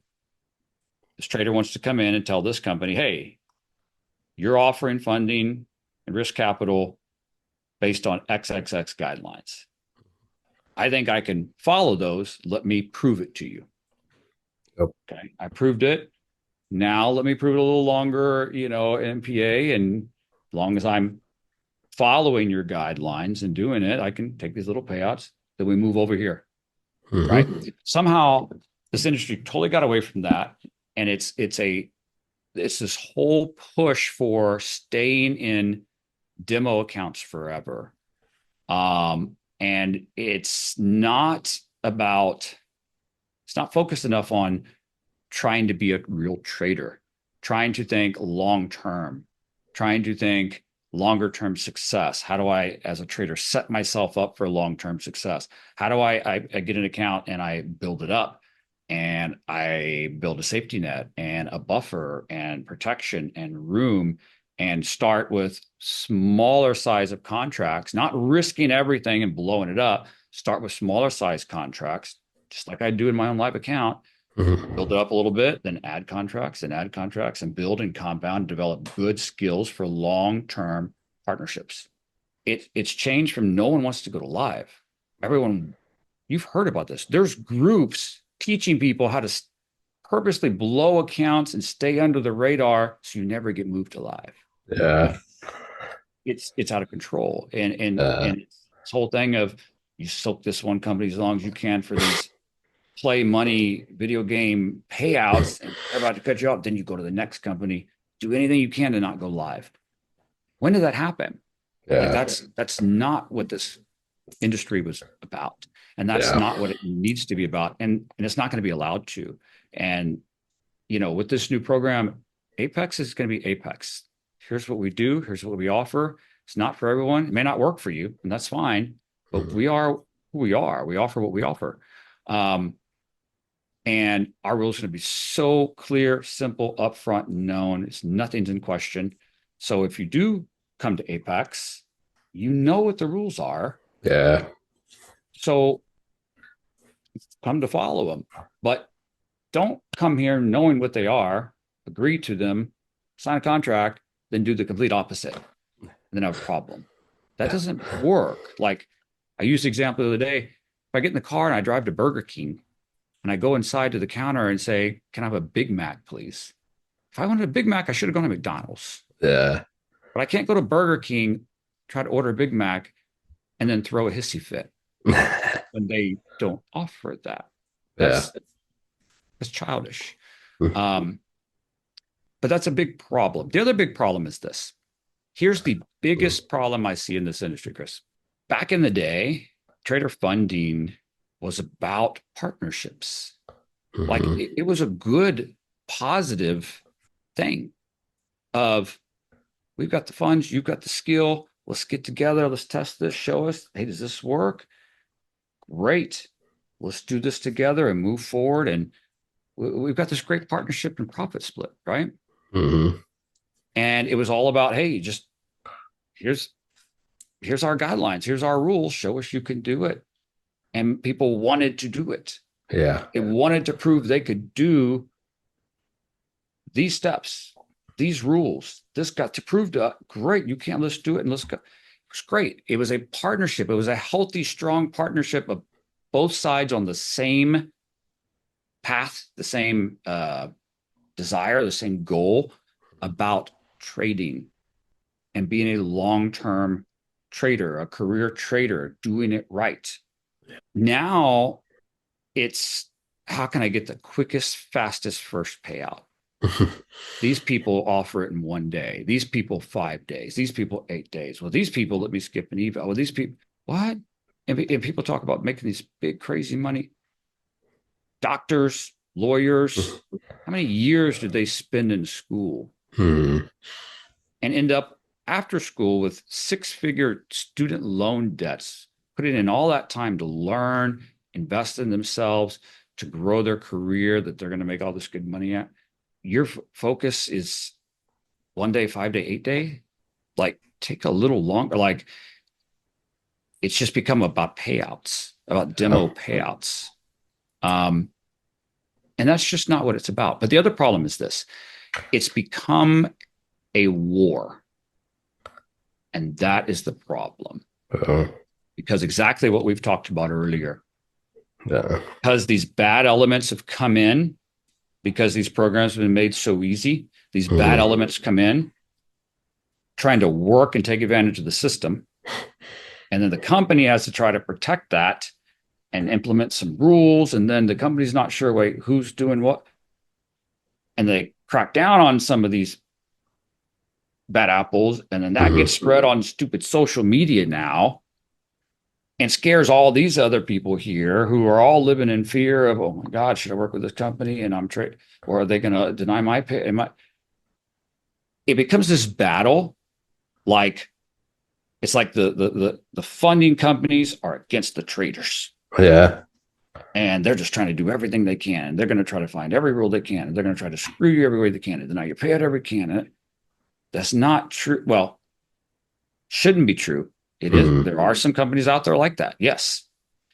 It's not all about the bad apple traders and schemers. There's some bad apple companies. But then then you've got these traders out there that are like trying to take advantage of the company or work around the rules, and who's going to screw over each other for. It's so freaking unhealthy. Like it's out of control. It should Mhm. not be that way. It should not be like it's this constant mistrust battle. Who's going to screw over who? Enough of that. That's the biggest thing I hate about this whole industry right now. And part of my goal with this new program is to eliminate all that crap and to repeat what Apex did from day one. When we came into this industry, we came in and we just shocked the industry. We rocked the industry, right? Mhm. Um, and we kind of turned it upside down. We disrupted it. I want to do that again here Nice.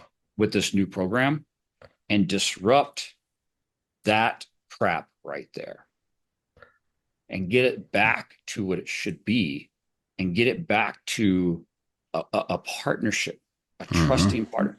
Why might I go into business with you if I already don't like you and think you're going to screw me and I'm figuring out how to screw you and I know I won't be able to trust you every day with. I don't get into business with you. It Uh-huh. doesn't. No business will work like that. No friendship, no marriage, no relation. It's unhealthy. Yeah. It leads to all this crap. And that was a big part of why some of this new program took me so long to figure out, because I'm trying to figure out how to protect Apex, how to protect the customers, how to get rid of this bad apple, Yeah. and put rules that don't hurt this trader, but then don't hurt us, but then don't. But then how do I prove this? And I don't want to take away all the good things. I got to limit a little, but how do I what? How do I stop this BS drama Mhm. on social media that causes so much of this? Yeah. And how do I, and I think we've about got it to where if you make it this clear and transparent and ABC 123 that Mhm. anyone knows, anyone that wants to go post on social media is either going to prove themselves to be the scammer or liar or Uh, Apex to be the scammer or liar very easily. When yeah. you've got that kind of transparency and accountability, trust becomes a lot easier.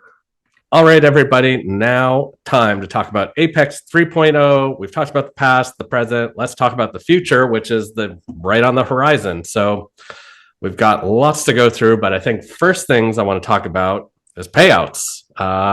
Tell us about payouts. I mean, people are already seeing it out there. They're coming lightning quick. We addressed it a little bit earlier on. Tell us just more about the entire payout situation. Absolutely. So, a couple things with payouts. So, we've for a while now had these payout periods, right? You can request the first through the fifth or the 15th through 20th. Um, that was helpful for people to have goals inside, know when they, when it needed to reach certain, levels, and it was helpful for Apex to plan around and like, okay, during these days we were going to get these requests in, we got to go through them, we got to get them out. It was a scheduling thing.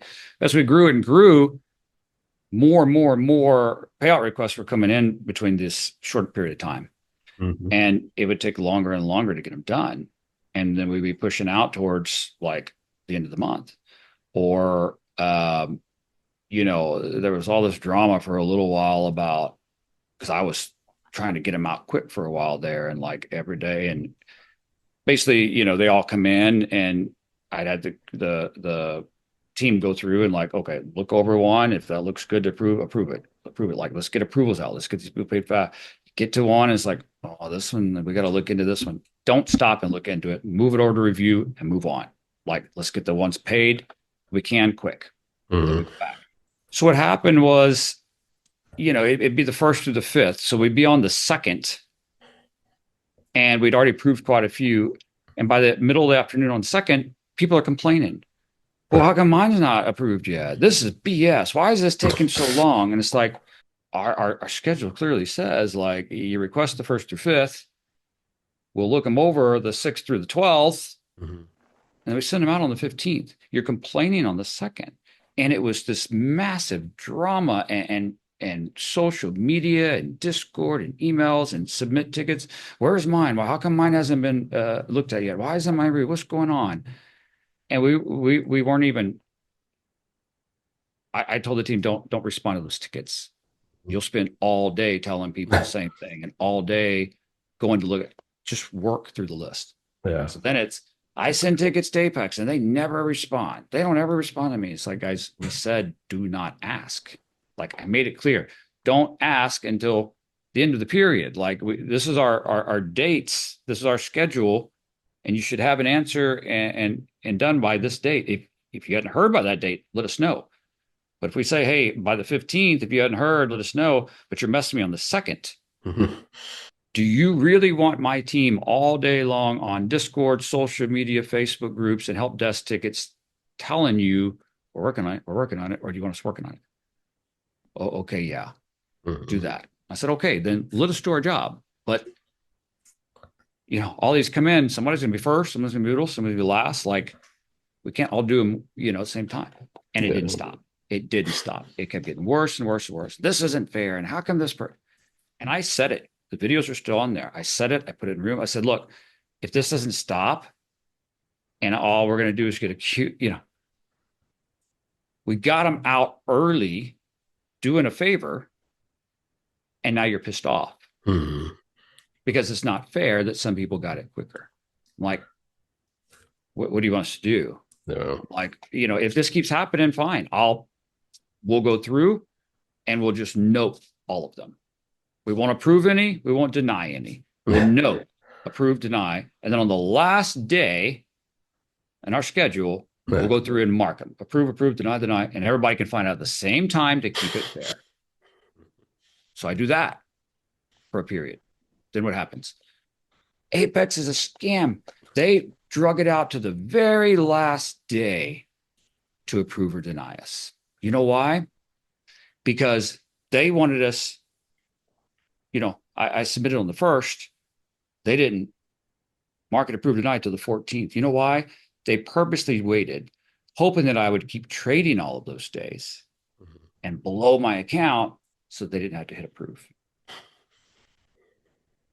But then right underneath that, somebody goes, well, when I submit a payment request, I stop trading because I don't want to blow my account. So Apex purposely delayed me so that I would lose half a month of trading. They don't have to pay me more. Guys, it can't be both. Are we delaying you because we want you to trade, or delaying you because we didn't want you? It's just drama. Conspiracy theory. Look, you're not happy either way, right? But the big issue is this, especially before we had enough staff or these reports and monitors, whatever. We weren't all day long, every day, monitoring every single person's PA account and every single trade and ongoing. A request would come in for payout, and that's when we look things over. Well, that was okay when, there was X amount of people. And then as we grew and grew and then got hit with all this crazy, quite a lot more digging in. So it's extremely time consuming. And that's why payouts sometimes would take so long. But of course, they're delaying it because they don't have any money and they're trying not to pay us. 10,000 requests came in, guys, like in a short period of time. So what's changed over the last 6 weeks to where Had to go from me waiting 2 weeks to getting submit approval and money in my bank in 24 hours because I did exactly what I told you we were going to do months ago, which was get more staff, get a better system in place, get these monitors in place. So maybe this is more info than any of y'all want to know. But so moving forward, there's not going to be any more payout request period. Right now, it's October 18th, or right in the middle of the 15th through the 20th request period. This is the last request period.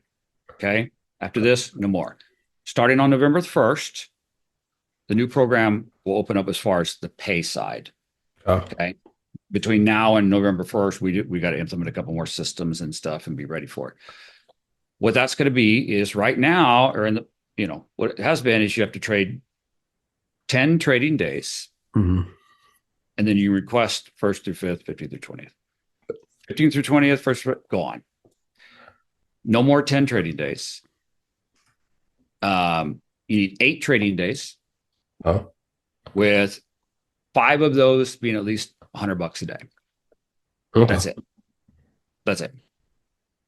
And then you can request. So 8 trading days, 5 of the days, $100 a day. The night of the 8th, like your 8th trading day at 6 Eastern, when it updates, you can submit a request. Nice.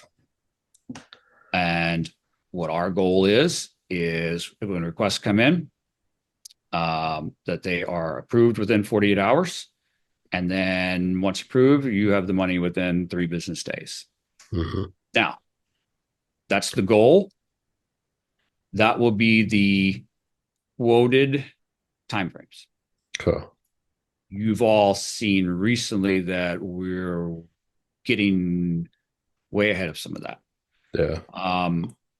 But I'm not promising it. What do I mean by that? I don't mean that as my way out. I mean that as I'm going to under promise and over deliver. You've seen it all week, or every pay period is a lot of these people submit in the morning, we approve it in the afternoon. In the evening, you get an email that says your money's been sent out. You should see it in your bank in 3 to 7 business days. And you get that email at about 6 or 7 o'clock at night. And you're like, wow, that was so quick. I submitted this morning. It's already approved. And they already sent it tonight. And I'll have it in 3 to 7 days. Freaking amazing. You wake up at 7 a.m. the next morning, you check your bank account, it's there. How the hell did I do that? Built some relationships with the payout providers and put up a bunch of money in reserve. Nice. Because what normally happens with ACH, if I send the ACH provider, here's a list, here's a spreadsheet of 300 people to pay out, $3 million, all these people. Okay, great. They put it in their system and they would send a command through their system to hit the Apex bank account for an ACH debit, wait for that to come to them and confirm they've got it. That took 2 days. Then they can initiate a new ACH outbound to your bank. So before, let's say it was a Monday, and Monday night I submitted a sheet of all these people to be paid by ACH. They'd have to go through all that steps and people would get the money on Friday. Not terrible, workable, but with putting up money in reserve and working out that with them, when I send them a sheet to pay out 300 people, they still debit my bank account, but they don't hold the ACH for it because of what I've got in reserve, like a deposit or collateral. No holds. They'll send it right out that night in the instant ACH system so that you have it. And then it still hits my account. Like money I put on reserve and hold, it doesn't come out of that. It still comes out of my bank. This just doesn't put a hold on it. Nice. Now, it might not always be next morning. It might be 2 days, whatever, but it doesn't put a 4-day hold on it. Mhm. So notice, even though I've pretty much known it'll be there next morning or within 2 mornings, the email we send you still says 3 to 7 business days. When under promise and over deliver is the goal there.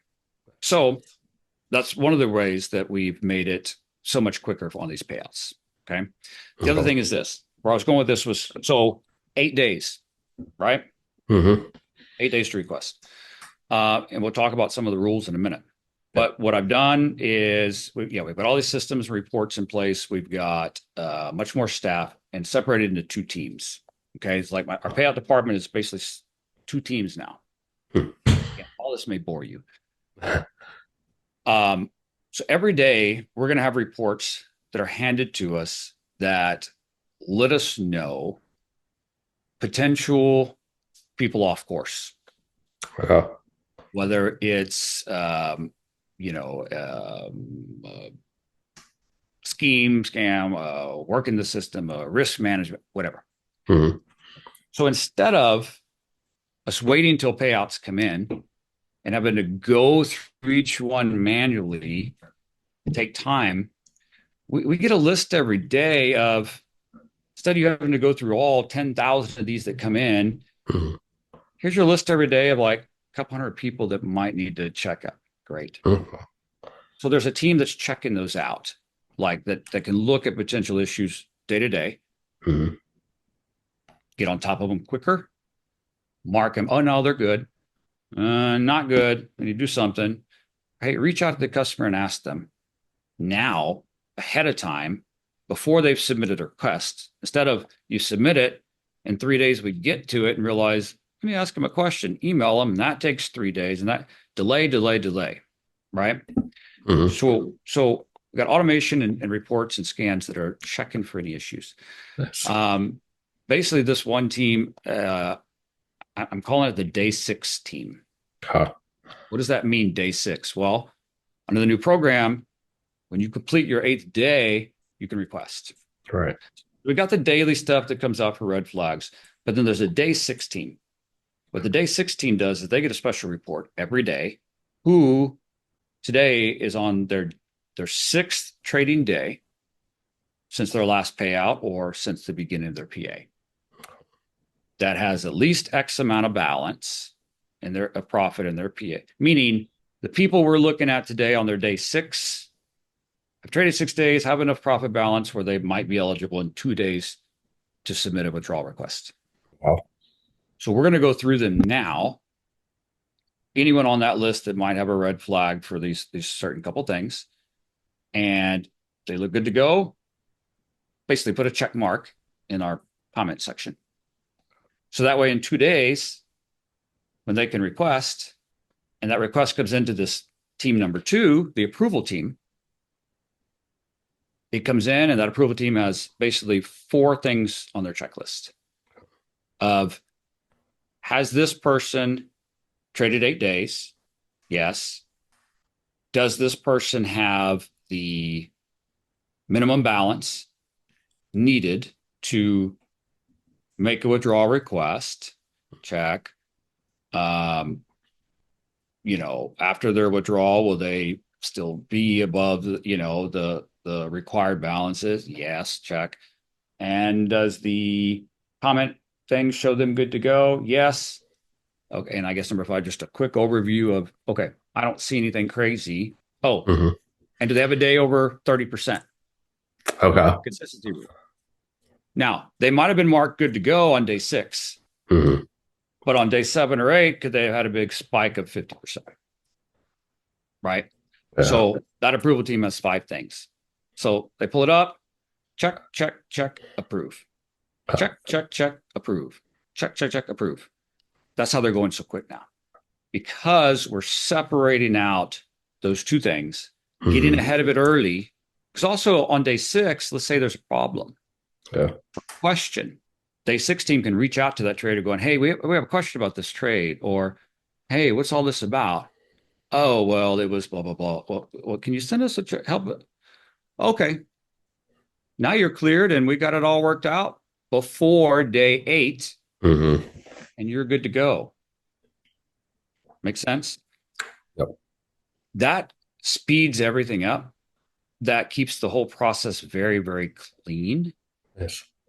Um, Now, on day 6 or some other random day, let's say there is a problem.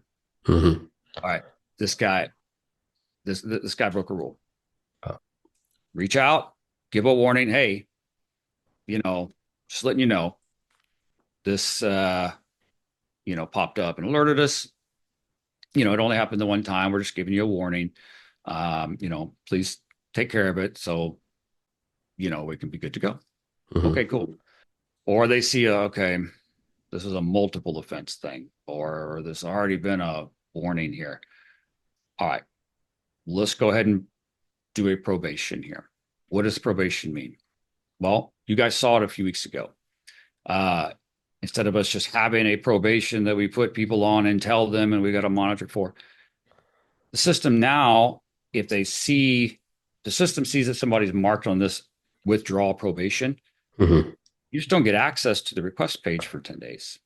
Uh-huh. All it is simply like, hey, this has been a repeated thing. Like, you're on a withdrawal probation. Like, you won't have access to the request page for 10 days while you fix this. Look, it's not a big deal. All we need to do is see that past is the past. Can you correct this? Okay. Or, there might be a certain situation where it's like, okay, this was a completely unlegitimate trade. You've been warned about this, but you did it again, and you had this big windfall. Like that trade or that trade day is going to be voided out and not qualified. If you keep doing it, same thing. They're just going to be unqualified. So don't waste Yeah. your time doing it. Do it right Mm-hmm. and show us that you can do it right, and then this will fall off in your request. Yes. So it's just getting ahead of everything and handle it properly up front. But what does that do? Those things are all handled that way up front and taken care of. By the time it gets to that approval team, so we have 2 potential points of drama here, right? Huh. I'm mad at Apex because they voided out a trade or a trade day. Mm-hmm. It was illegitimate. Let me go complain about it on social media. We'll get to that. They put me on probation. I'm going to go complain about it on social media. We'll get to that. Mm-hmm. What's the other big thing that everyone hates? Apex denied my payout request. Yeah. If you're able to get to the request team, from there, we really shouldn't have a whole lot of denied payout requests Yeah. because everything was handled before. The only reason at that point you'd get denied is if they're like, oh, hey, you did trade 8 days and you submitted this, but you're not at the right balance to request it. You're not at the minimum balance. Mm-hmm. My bad. Or you passed through all the monitors in day 6, but then yesterday you went and had a $10,000 spike trade and you're over the, consistency. Like, you need to trade a few more days. Okay. Like, but every trader would know that before they submitted that request. Yeah. They'll know if they were under. They'll know if the day before they had a big spike. Like, it's going to be, there's only XXX reasons you could get unqualified or on probation. And there's only Mm-hmm. XXX reason you could get denied. Mm-hmm. That's it. And they're clear, simple, black and white. You know them, I know them, and anyone you want to post a chart and complain to will call you out or call us out. It's simple. But there shouldn't really be denied payouts because it's just very different. So I told you all that I wanted to speed up payouts for the traders and for the good traders and make this all better. I told you that a few months ago. It took a while to figure out how to do this, but we've got it done and we've been doing it now for several weeks. Now, Nice. yes, requests are coming in the morning and we're approving them in the afternoon and sending them out that night. But there's others like, well, I've been waiting 3 days. Mine's in review. Yeah, because they're all coming in at the same crunch time. Yeah. But when this spreads out to every day, these are coming in throughout the month, not all at once. Mm-hmm. And they're already pre-reviewed, it's going to speed up things quite a bit. Nice. look at what we've already done with how quick these are going out and being approved and being deposited. Now add to that, you don't have to trade 10 days, you only got to trade 8. And then add to that, here's what sucks. This is what sucks for people. My 10th day was on the 6th. I just missed the 1st through 5th. And on the 6th was my 10th day. Now I got to wait till the 15th or 20th to be able that one day, like could hold up your pay money for 3 weeks. Yeah. Sucks. No more. Request the next day. Or like some people get all upset about the consistency rule, the 30% rule, which is when you're going to request a payout, make sure that one day your profit balance. Oh. Now some people just don't like that to begin with. You're like, that's ridiculous, and I should be able to do it. It's there for a reason. It's there to promote consistent, ongoing day-to-day trading. It's also there to cut down on all these windfall, gamble, big trade things. Okay. Right. We talked about making that 40%. So like right now it's been 30%, but it's not a hard and fast rule. If you had more than 30% one day, but we can see that, you're trading consistently after, then we won't enforce it. But we might wait. That's a gray. And I don't like it. Yeah. It's open to interpretation of, well, you think you were trading consistent afterward, but I don't. That's trouble. That's asking for trouble. We talked about saying, okay, maybe we'll raise it up to 35 or 40 and just make it a hard and fast rule. It doesn't matter. If you're over 40, it's going to be denied. Don't even not a question. Then we actually considered well, if they don't want us to lower the number of contracts, or if they don't want us to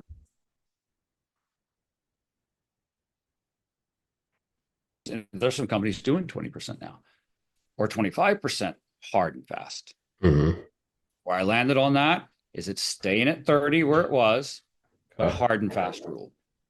Not it's not in 4. We'll look at it's 30%. Period. Keep it simple. Now, some people are going to have a fit about that. Some people aren't. Some of these things with this program, some people love it. Some people hate it. Some people. This is our program. This is Apex. There's a reason we're doing some of this, and you'll understand some more as we go through it. But it's 30% hard and fast. No, maybe not. We'll look. It's just 30%.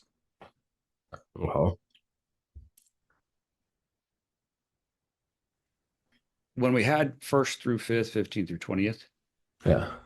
1st through 5th. If by the 5th, okay, I had a big day there because I caught a nice runner and I'm a few $100 over on that 30% day. Damn it. Now I got to wait 2 more weeks to even request again. And then it'll probably take another week and a half. You're like, this stupid 30% rule just screwed me up by 3.5 weeks getting a payout.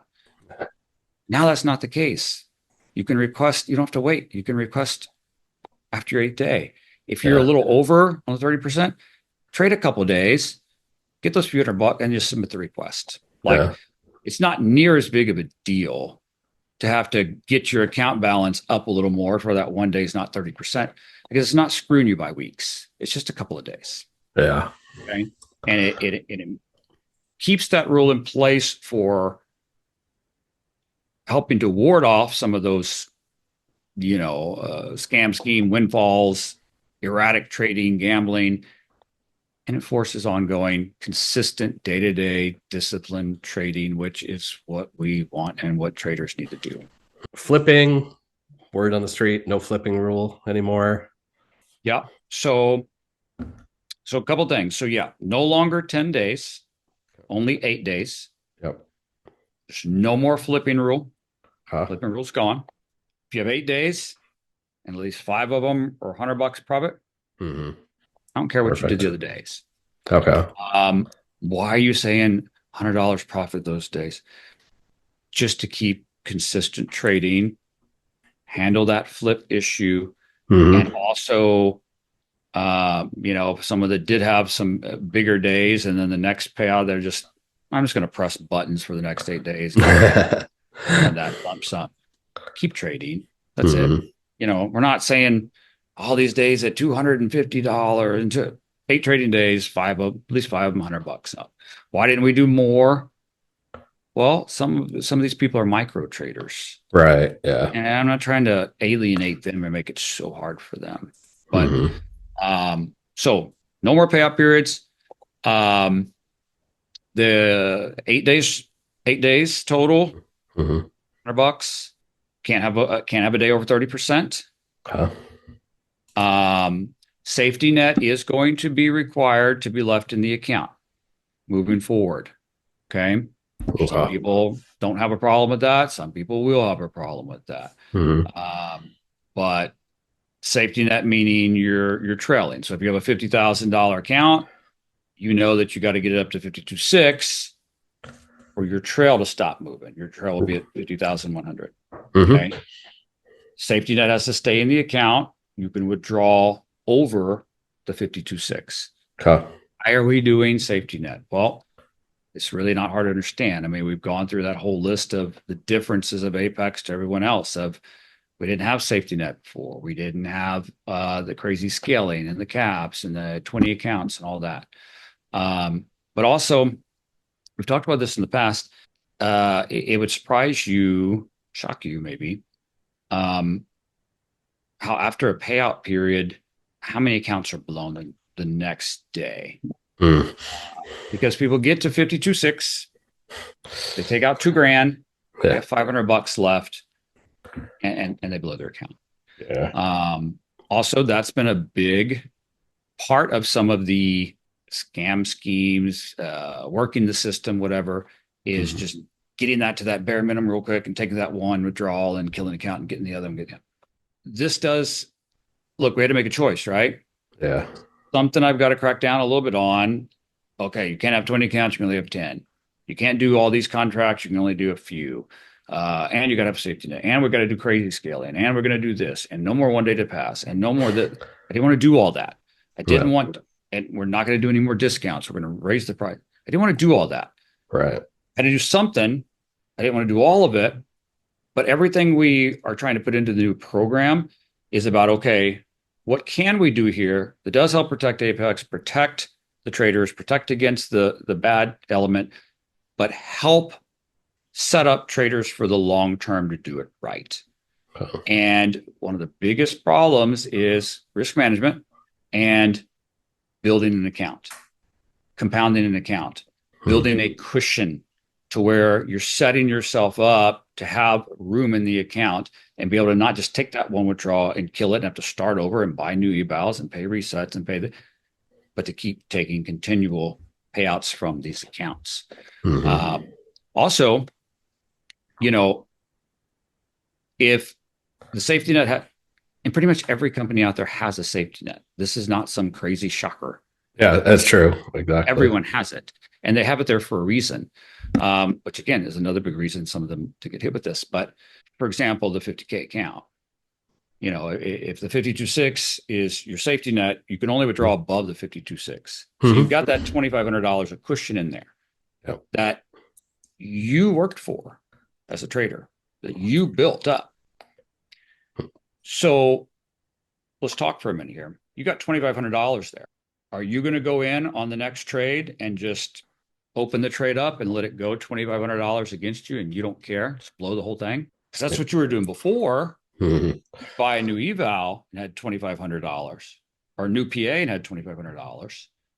You didn't care to blow that and let that go against you. It only cost you whatever money. Now you got some skin in the game. Changes things around a little bit, Mhm. right? Causes second guess some things, to have a little better risk management, to think longer term.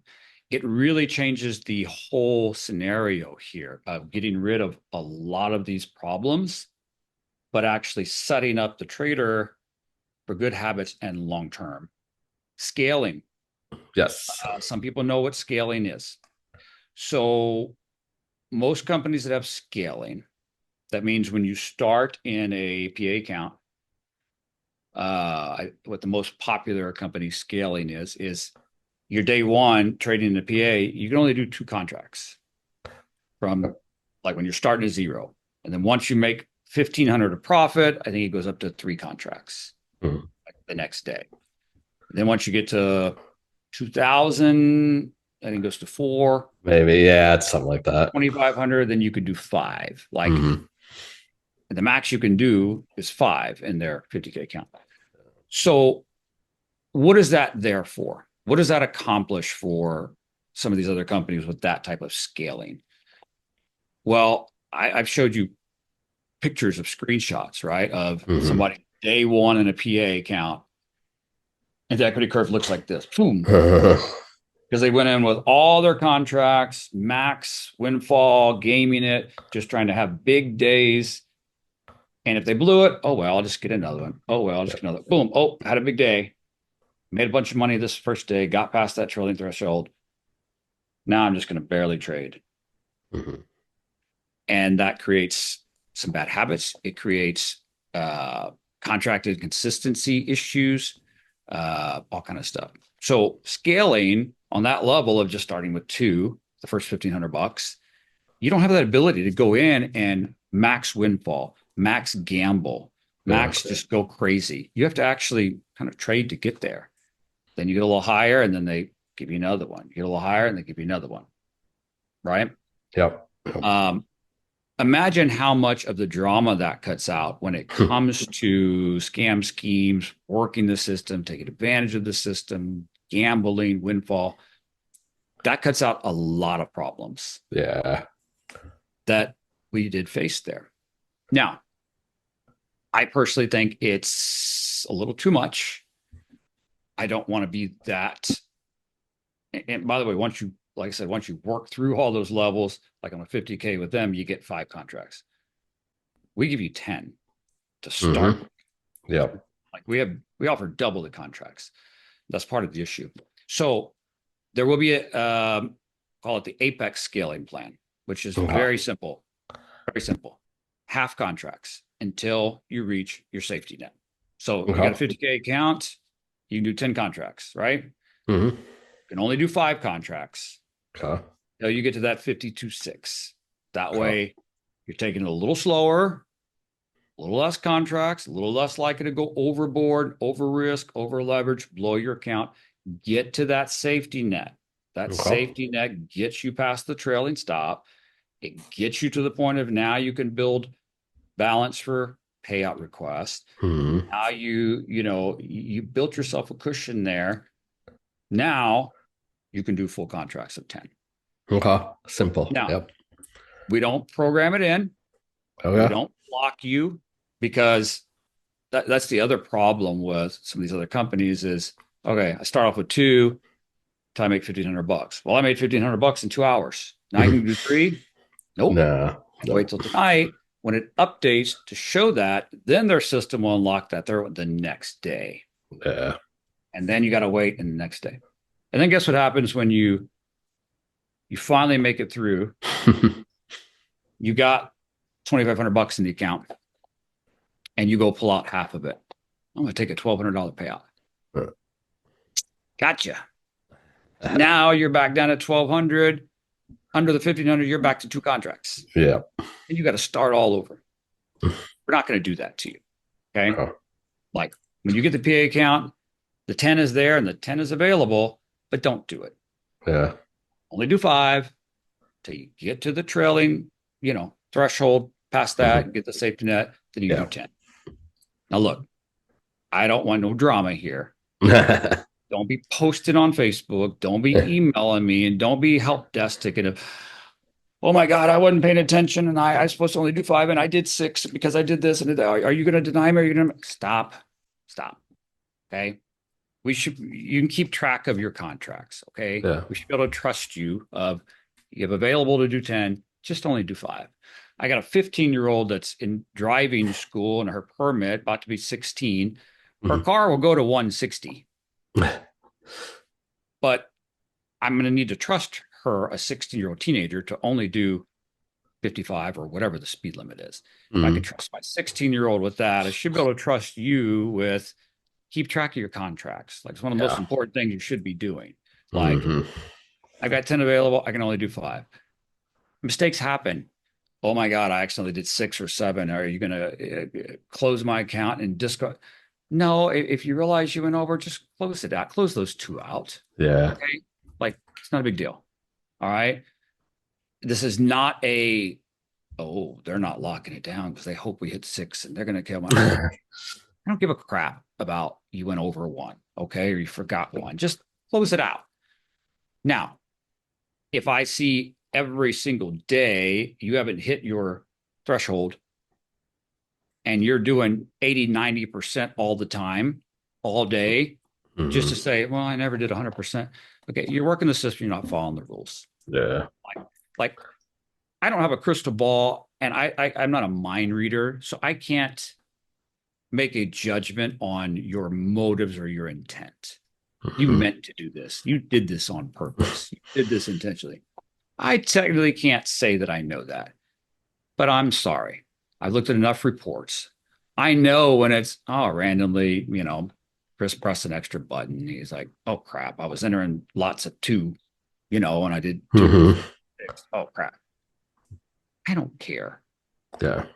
But when you're constantly doing 9 every time or 8 every time and say, come on, like, just don't do it. Okay. Mm-hmm. Now, here's the difference though.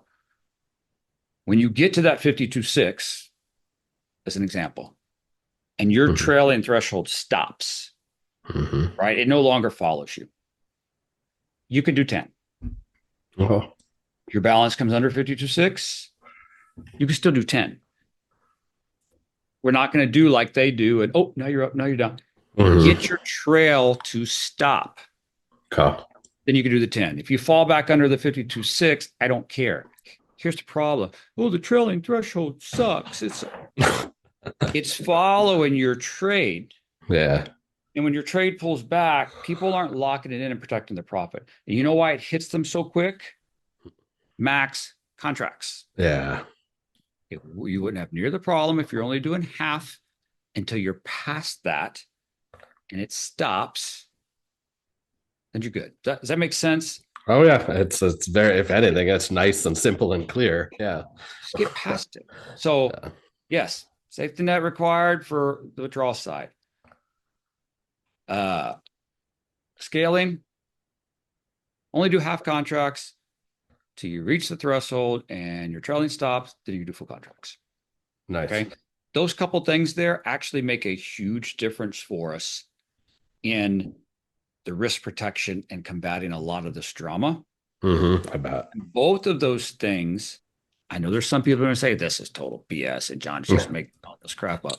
You can think what you want. I can't change your mind.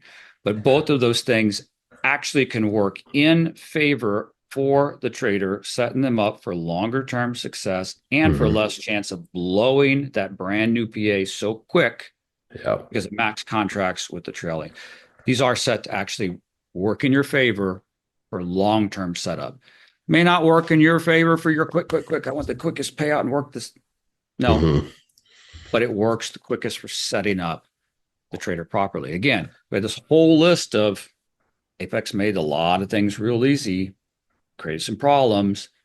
So what do you want me to do? I'd either get rid of the 20 accounts, get rid of the contracts, raise your price, do this, do this. The things I've tried to figure out to do, instead of having to change all of it, I wanted to also make sure they were things that helped with the potentially set up a trader for a better chance of longer term success and less blowing of accounts. Personally, think it's more than fair. And like you said, I'm much more on, I come from the old school in quotes of, yeah, the goal is to grow and become a good trader and move to life. So let's just do a quick review here. yeah. No more payout request periods. Mm-hmm. At 10 days, only 8. Yep. 5 of those, $100. 30, no more flipping rule, gone. Mm-hmm. 30% rule is still there. Hard and fast. That is a change. It's not hard and fast. Yeah. You go to request. If there's one day over 30%, it's a no. Oh. Safety net required. You can withdraw above the safety net. Oh. Scaling, half contracts until safety net. Okay. Okay. Some people with the scaling or some people with the safety net are going to throw a fit. Some people, I don't care. Some people mixed. So two things in there you may not like, Huh. but I think everybody loves the super fast payouts we've been doing, super fast deposits we've been doing. No more request periods, no more 10 days. It's only 8. Balancing you out there as much as possible. I've told you for months, I want to make this quicker, faster, easier on these things, but I've got to do something. And the things I want to do, again, were to set up better. Over the months, as I've gone through all of this and thought through all of this and what to do, I've had some good long conversations with some people and even with you, Chris. A trader's number one job, and I know I said this the other day, it was more about, a trader's number one focus, meaning the retail day trading industry it was called a triple 90 business, meaning 90%. And this is not about Apex or prop fund or funding. No, just trading in general. The retail day trading business, it's triple 90 business. 90% of new day traders will lose 90% of their money in their first 90 days. Look it up. That's how it works. More will lose after that. That's this industry, period. So think about that for a minute. You've chosen to get into a business where 90% of people fail and 90% of people lose 90% of their money in the first 90 days. That's a pretty ballsy move. That's a pretty crazy industry to get into, right? Yeah. So this. Your number one thought in your head should be why? What do the 90 do? What do the 10% do? Because I want to do what the 10% do. Your number one first goal as a new retail day trader should be to figure out what the 10% are doing and do that, and to get through your first 90 days. Get to day 91. So that you're not a statistic. That should be your main focus, get to day 91. Problem is, it's not people's main focus. Their main focus is going to be to get to what did I just say? Day 8. Yeah. To get that payout. Instead of thinking a little longer term. Okay.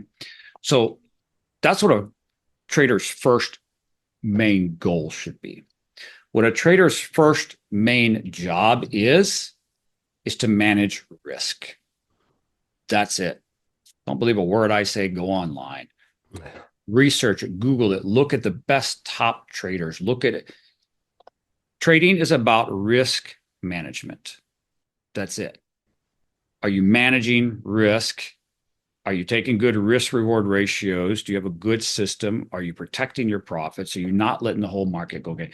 It's all about risk management. If I want to put you into a live money account, I want to know that you can manage the risk and not blow my whole account. You'd want the same, right? Yeah. So let's talk about some things. DCA. Yes. Talked about it earlier. Was the concept and general strategy of DCA the problem? No, it wasn't. It was the problem. Oh, I enter and it goes negative against me. Oh, don't enter again. That wasn't the problem. Yeah. Problem, there's a way to, we're just going to call it DCA. There's a way to DCA and do it properly that makes sense. That's a real strategy with good reason of entering certain places. The problem was just randomly entering with no stop, using the whole account and letting it blow, right? Absolutely. That was the problem. What's the problem with some of these morning open trades that are just not using a stop, letting the market go all the way crazy against you and hoping it comes down and you make just a little bit. And the next day, just hope you make a little bit. Or some of the other trades we've showed where, you no stop and use the whole account and it comes back against you and you make a little bit, but then you blow the whole thing. Or what about martingaling? Everybody knows what martingaling is, right? Like, I was in on a trade and I lost $200. My risk is $200. Okay, I lost on this one. So on the next one, I'm going to try to make, I'm going to double my risk to try to make that back. Exactly. That Yep. one, double it again. You do that a couple of times, you lose it all. It doesn't work. Yeah. It doesn't work.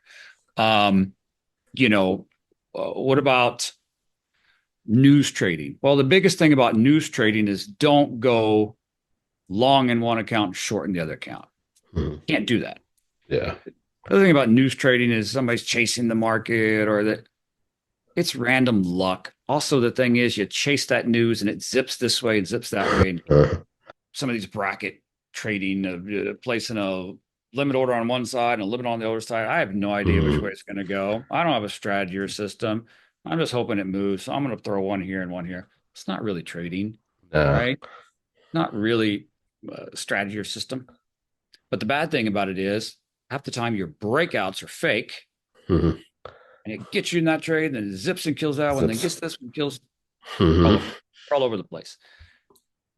All of those scenarios there, it's about managing risk, And the other big thing we see, and you might have seen it recently, people say, oh, why did I get a payout denial saying improper risk management? Well, I showed an example of it the other day to where all day long, every trade, I can show on the report here that you're going to have. The market went against you $2,500 negative. You let it come back and you got out at 102 profit. The next one, you let it go $2,200 against you. It came back, you got out at 107. You're risking $2,500 to make one. Well, our old rule said don't go more than 4 to 1. You're going 25 to 1. And then bitching on Facebook saying, I didn't break a rule. I traded all 10 days and never DCA'd. That risk management's out of control. Yeah. You would never do that in your own live account. Yeah. You're only doing that because it's not live money and you'll just buy another one. That's gaming a system. I have no idea if I can put you in live money you could trade. Yeah. Everything's about risk management. So, new rule. Forget the 3 to 1 or 4 to 1. Now, some people, I'm saying 4 to 1. Some people like to say 1 to 4. Simple. If you're trying to make $100 profit, don't let the market go more than 400 against you. Okay, that's what I'm saying. Changing that to 5 to 1. Okay. Upping it for you. Your strategy or system historically makes $100. Then don't risk or lose more than $500 on average. This is not per trade, per day. If I'm looking at it over a few days, like, if you know you're going for $100, if you know $100 is your trajectory, don't let it go more than $500 against you, or it's bad risk management and it's not following the. Okay, run the numbers on that. Even allowing 5 to 1 is outrageous. Okay, but 5 to 1, looking at it as an average. I'm not going to look at every single trade. System will look at an average. And then here's this, another 30% rule. What do I mean by that? I mean, do not let your live, active, unrealized, negative P&L go down more than 30% of your profit balance at the start of the day. What does that mean? I start the day with $10,000 of profit showing in my account. Okay. Start with 10 grand. What's 30% of that? 3 grand. So if I'm in a trade or multiple, whatever, my live P&L that's showing negative, negative, negative. Don't let that thing go further than negative $3,000. Or you've broken a rule. It's not going to kill your account, but you've broken a rule, and if that trade comes back and ends up in profit, like that could void that profit day or trade. Okay. because it's not in line with the risk management rule. Okay. You're in all those trades and it's coming down to $3,000, close it out, or close some of them out, leave the rest, whatever. Oh. But don't let it go more than 30% negative. Mm-hmm. Why? Where'd that come from? Well, think about it. You went and opened your own live brokerage account, real money, your real money, and you put $100,000 in it. Yeah. 100 grand of your own real life money. And your first trade, you go in and you go all in and go all the. You're going to let that go against you and see a negative $30,000 in one trade? You're psychotic. Yeah, no, it's unrealistic. Like, it's unrealistic. You just took 100 grand, you're letting it go against you 30 grand. Mm-hmm. Like, that's crazy. I honestly think this rule is crazy. I think it should be more like 10. Yeah. Like, if I put 100 grand in the bank and I'm trading, I'm not letting any one trade go over 5 or 10,000 myself. Mm-hmm. I mean, 10, 15, I know I think 30% is outrageous. 30s, yeah. But I'm giving you that room because I know all the freakouts are going to happen. And fine, I'm giving you some room here. But let's look at a scenario, Chris. So I start the day with 10 grand. I can trade whatever I want, do whatever, as long as I'm never in a trade that goes negative 3 grand at once. That's not saying I can't lose 3 grand for the day. This isn't a daily loss limit. It's in a live open single trade or mm-hmm. could be multiple contracts. Right. They're doing, yeah. I'm seeing that live negative P&L. If I start with 10 grand, don't let it go below 3. Okay. I don't, but I'm still letting it go to like 2,800. I don't hit the 3. I don't hit the apex number. Then I let it come up and I close it for $50, $100 profit. Mm-hmm. Okay. So you didn't hit the 30%, but how you doing on that 5 to 1? Mm-hmm. You just let the market go 2,500 against you, 2,700 against you to come back up, make 50 or 100. You're 25 to 1. Yeah. So that's why there's 2 risk management rules there. And I know people are trying to work around them. Always. So if you stay within both of those risk management rules, do whatever the hell you want. Yeah. You want DCA? DCA. You want to DCA 10 times? DCA 10 times. No longer are you limited to the only one entry. You can DCA as many times as you want. Don't let that thing go down. Yeah. The whole problem, going all in and letting DCA drain your whole account. Keep it at 30%. Be smart. DCA all you want. You want to do bracket trades? Place an order above and below. Do it. When you use an auto trader, do it. Just monitor it. Don't do no set and forget HFTs. Right. Yeah. You do Autobot software. Do it. Be careful because most of those bots you're going to find, and again, no set and forgets. We want you trading it. Mm-hmm. Most of those bots you find all work on a martingale thing, and they're going to screw you over on whatever. Yeah. But you want to do more than open trades? Do them. News, you can't go long and short at the same time.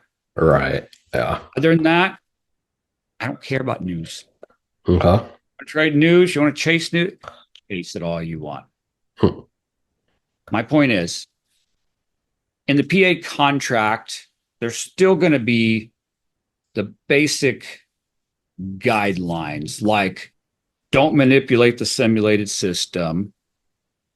Don't use some kind of HFT software that screws the system. Don't go long and short at the same time.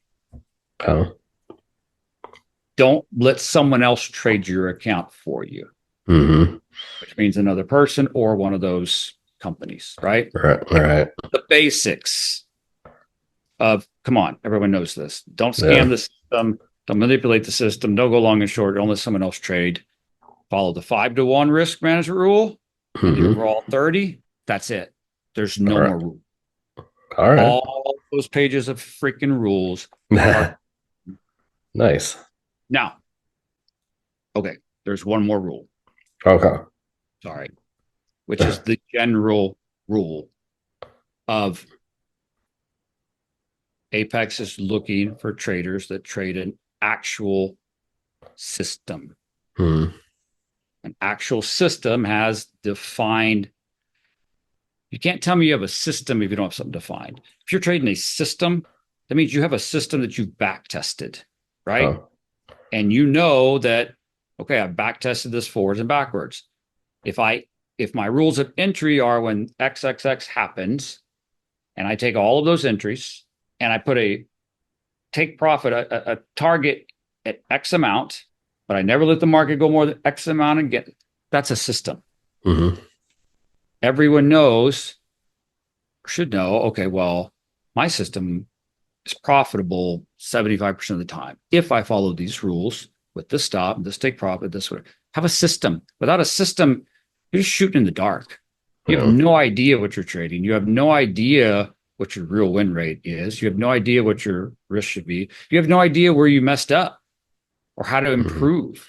Let's look at this in two ways. There's payout rules over here of, 8 days, safety net, 5 days, this, whatever. Trading. First one, trade a strategy or system. No windfall, no gambling. Be consistent with your contracts. Don't let your overall, don't ever at a one-time live P&L go less than 30% of the day's starting profit. Stay within 5-to-1. Thank you. Have a nice day. Done. Now, let's clarify something. Inconsistent contract sizing. Okay. Guys, you got to stop with that freaking out. Okay. Oh my God. I normally trade 5 micros and I accidentally did 6 micros. Are they going to get me for that? Oh yeah. Apex looks for every way to shut up. Like, oh my God. No one's ever been denied for that. Okay. Like, yes, our contract talks about being consistent in size, not up and down and always changing it. What do we mean by that? Don't go 1 today and then 300 micros tomorrow and then 1 mini and then 10 here. Right. A little erratic. Now, a good trader, though, might consistently do 2 or 3 contracts. But then, man, this is a setup that lines up pretty damn well because it's my normal setup. But I've seen when my normal setup is a conjunction with this X crossover at this level, that thing go. Normally do 2 or 3. I think I want to do 5 contracts on this one. That's called being smart. That's called being a trader that looks at the market, sees what's going on, going, I know from my historical back testing that when this, and this happens, I've got an edge for it to go further. That's called freaking trading. Where's your edge? How do you think these algorithms work? They've looked backwards to see when XXX happens, that's a good trade. When XXX happens, that's a great trade. Do it. You normally trade 2 or 3 contracts. You see that? Do it. Go 5. I don't care about that. What I'm talking, the inconsistent contracts is this. When you start off day 1 in a PA, then your profit balance goes up. When your profit balance, therefore your reserve, your cushion goes up. Should your contract amount go up or go down? It should go up, right? Like, I start off with 2 or 3 contracts. As I build a bigger account, then I'm going to go to 4 contracts. Then I go to 5 contracts. That makes sense. What doesn't make sense is starting day 1 of your PA with max 10 contracts going for a gamble big windfall, trying to make money in a PA and blow past whatever, and then go down to 2. No, Yeah. that day is going to be goners. No. Right. That's Or, fair. because that's gambling. Yeah. That's gambling. That's windfalling. That's trying to work the system to just risk it all. If you blow it, oh well, it's not real. Or if I don't blow it all, I made this big pop, got past my thrilling. Now I'll figure out what to do. That's not trading a consistent system. Or Hmm. then two, one, go. I'm on day 8, and previously I had to trade 10 days to get payout. So all of a sudden, day 9, max 10 contract, boom, big day. Day 10, max bid drop, boom. Put in for that payout request. Hmm. You just risked all that So, for a payout. yeah. That's a payout strategy, a withdrawal strategy, not a trading strategy. That's not good risk management. That's what I'm talking about Hmm. for contract consistency. Not, oh my God, I went 1 micro over. Shush. You don't need to ask me about that. Here. Oh, I normally do 2 or 3 and I had a good entry. I did 5. Or I normally 2 or 3 and man, this entry is great. And the market just kept going and I went in again and I went again and I did 10. Congrats. Did your system give you extra entries along the way? High freaking 5 for you. It's called trading. Hmm. Like that's all I'm talking about with contract consistency is no gambling windfall day 1, 2, trying to windfall and work it, or a day before payout, suddenly I'm just going to go all in to get this payout. That means you're risking everything. Right. Balance, or yeah, I went in trying to make all this, but I have no confidence in my strategy or system because I don't have one. So now after I did 3, 4, 5 minis, I'm going to go trade 1 micro for the next 5 days Hmm. to get trading days and get that money. That's inconsistent. That's Yeah. why you think I said 8 trading days, 5 of them at least $100 a day. So that crap doesn't happen. See, all of these things protect so many of these scam schemes, gamble, windfall, and settle them Hmm. without me having to go change 10 things on you and take away number of accounts, number of contracts, and safety net, and scaling, and daily loss, and caps, and this. No, like safety net, only do half contracts, trade a system, 5 to 1, 30%, freaking done. No other rules because they're all about risk management. Hmm. That's it. There you go. Apex long scroll page of rules. We 3 things or 4 things. Hmm. That's it. Easy, freaking cheesy. I'm going to put out some videos about some of this. Okay. And there's a system. It's called Tradeviz Okay. that it's like a trade journaling software. It's Okay. where you can log into it. You put in your Apex username and password. It'll connect your account and download the history into this. It's Okay. for trade journaling. So you can see your trades, look at your stats, look at your win rates, look at your shows you all this cool stuff. It's for trade journaling to monitor everything and to see where you can improve, where you failed, where okay, man, I got off track with my rules here, and here's what it did. It's great. Okay. Mhm. It's really great. Nice. There's some pro versions, there's some whatever version. There's a free version that you can download up to 90,000 trades in. Oh, wow. All right. You don't need to do that. Okay. Sign up for the free one. Hmm. And when needed, Okay. because it'll give you a date, it'll say, okay, we're connecting your account. How many days do you want me to download? The last 8. Okay.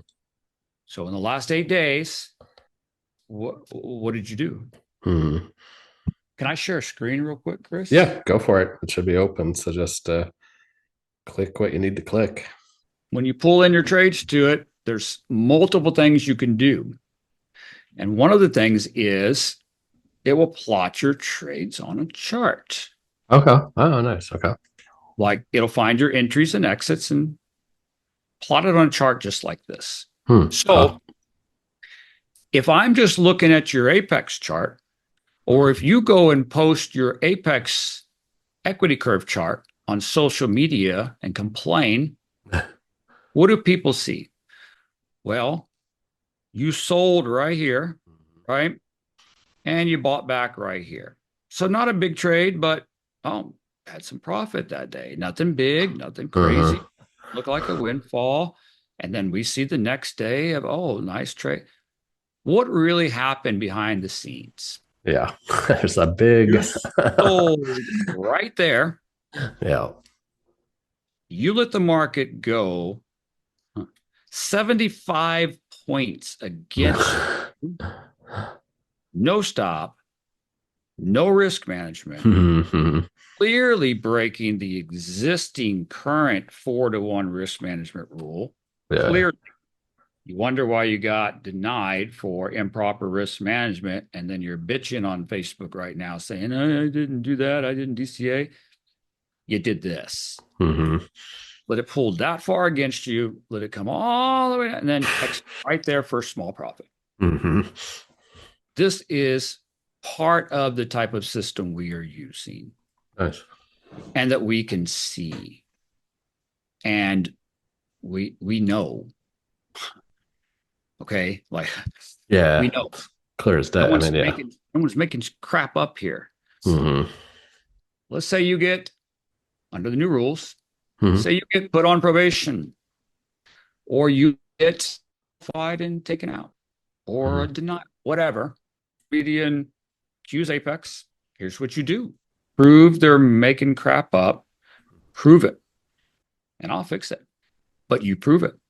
Mm-hmm. Make a video. Ooh, look out. Or whatever. You Yeah. log into this system, make a video of it. No one has to see your trading strategy. You're not showing someone your proprietary strategy and your indicators, and you're not doing that. Mm-hmm. Make a video, a screencast. If you log into that system, it's not an Apex system, it's a public trade journal. And you show the world this report and accuse Apex. This is the MAE right here on 9/13 or 9/16, 9/16, 9/16. So you're letting the market pull against you $2,377 in this trade for it to come back and you to exit at 102.50 profit. 23, almost 24 to 1. Oh, that was just a random. Okay. Next day on 9/17, pulls against you $2,500 for you to exit at 105. Later in the day, you let it go against you $2,700 for you to make 107. Letting it go $2,495 against you to make 107. 2,600. Getting rid of all the crazy rules. Yeah. Keeping this literally at those two risk management rules. Mm-hmm. 5-to-1. Did you break it? Apex is a scam. Show this. Show the world this. Did you break it? Or did Apex make it up? Okay. It's very easy to show your chart, your Apex behind the scenes chart of what did you start. Y'all know what I'm talking about, right? Like this chart right here that you can see in your back end. You know what I'm talking about in the back members. Yeah. And you can put your cursor on it for that day and see what the balance was. And then what was the balance the next day. Mm-hmm. So you can see the profit amount that you started that day with, because it only changes once a day. Yeah. Yeah. So anybody can see what you started the day profit balance and know, well, throughout that day, did you ever have a live open one that went more than 30%? Well, look for your damn self. It's right there. Mm-hmm. There ain't no grays here. Right. Yeah. It's black. It's white. If Apex consequenced you for whatever reason and removed an unqualified trade or said, okay, listen, buddy, we've told you before, but Then again, you let it go 23 to 1, and then again 25 to 1, and again 27 to 1, and again 20. We're going to go ahead and put you on this payout probation where you won't be able to request a payout for today until you fix the, oh my God, Apex scam me, Facebook, Discord, Apex scam. Everyone at Apex goes, what did they say? Well, they said my risk management. Oh, post the MAE. Cricket time. Yeah, it's crystal clear. Yeah. Crickets. Or post it and say, bro, Apex scamming you. This holds both sides accountable. Who's lying? Who's scamming who? Who's trying to pull what? Freaking Apex has so many rules that they could find something wrong with this, or their rules are so gray, they'll find some way to. Those are all gone. 5 to 1, 30%. Don't gamble, Easy. windfall. Yeah. I can't interpret that different than you can interpret it. Right. I can't find a way to twist, manipulate it, make it mine. You can't make it yours. It is what it is. And we're all on the same page. You know, I know. Everyone knows. There's no, what are they going to pull this time to try? Pull this. Yeah, there you go. Pull this. Show it to the world. Yeah. So can I. We're on a whole different playing field now. Yeah, absolutely. Of easy, cheesy, simple rules that anyone listening to this that has a problem with 5 to 1 risk reward or a 30%. If you have a problem with that, I'm sorry, I can't help you. And you're just in the wrong place. Yeah, exactly. Apex does not want their live money being risked more than that. I'm sorry. But anyone that could find fault with those, with that being the rules, and that's it. Yeah. I don't care if you DCA. DCA was about risk management. I don't care if you, whatever. All of it, oh, they're blowing through the accounts and using them and blow. It's risk management. Not an issue anymore. Apex just making crap up. They lied and I never broke it. Don't be dumb enough to go put that on. Somebody's going to say, prove it. Yeah. You can prove it. I have something to answer for with my team. Like, guys, why are you putting this guy on probation? Why are you screwing with this dude? He never went under. What's the problem here? Yeah. Okay, well, if it's not something on here, the only other thing it could be is we tried to reach out to this dude, but he said he couldn't talk to us because he's been busy at work all week and works 10 hours. But we see trading on his account for 18 hours straight every single day. Throughout the night, every 30 seconds, bam, bam, bam, HFT or someone else is trading the account. Hey, bud, we need a video. We need a chat. We do a Zoom call. Like, you're not trading this. Who's trading it? Yeah. Other than that, everything's right here. And you can prove it. It's a free tool. Nice. Yeah. No, this helps big time. That's for sure. So much crap for everyone. Yeah. Protects both sides. It makes it transparent for both sides. It's so easy and simple for both sides. Maybe we can get back to trusting each other, knowing exactly what is asked and required, being partners together, and find traders, not gamblers, not windfallers. There's going to be a lot of people freaking out about this. Even though it sounds so good it's clear, crystal clear, we can hold each other accountable, none of that. Right now, people are shaking in their boots because this right here is what's happening all day long on so many accounts. And now that they know they can be called out for it, but now that they know that this is what Apex sees on its new reports. Yeah. No more hiding. I just hope that Apex didn't see that part. And I've been getting away with it. And they look at these, quickly during payout period. And, they're hoping all we see is, entered at X price and got out at X price. Right. Now we can see what happened in between. Yeah. And that's like oh crap. The other thing is this. Previously, you had to wait to your 4th month to take out 100%. Yes. Now it's your 6th withdrawal. Okay. Now, what does that mean? Average in a month, there's an average of 21 trading days. So if you got to trade 8 days and the night of the 8th, you can request. That means the next day, the 9th, is your new day 1. So let's just say best case scenario, you're trading every day, whatever. Your 6th withdrawal will happen in 48 days. That's 2 months and 1 week. Okay. Instead of having to wait till month 4 Nice. for 100%. All right. So speeds that up.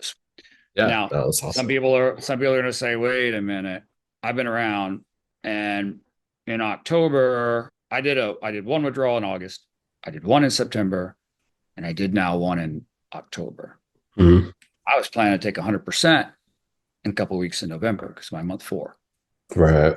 Telling me now I got to do 3 more withdrawals. This is a scam. This is okay. Look, at some point we just have to make this switch to the new program. Yeah. People are going to be upset. Some people aren't. It is what it is.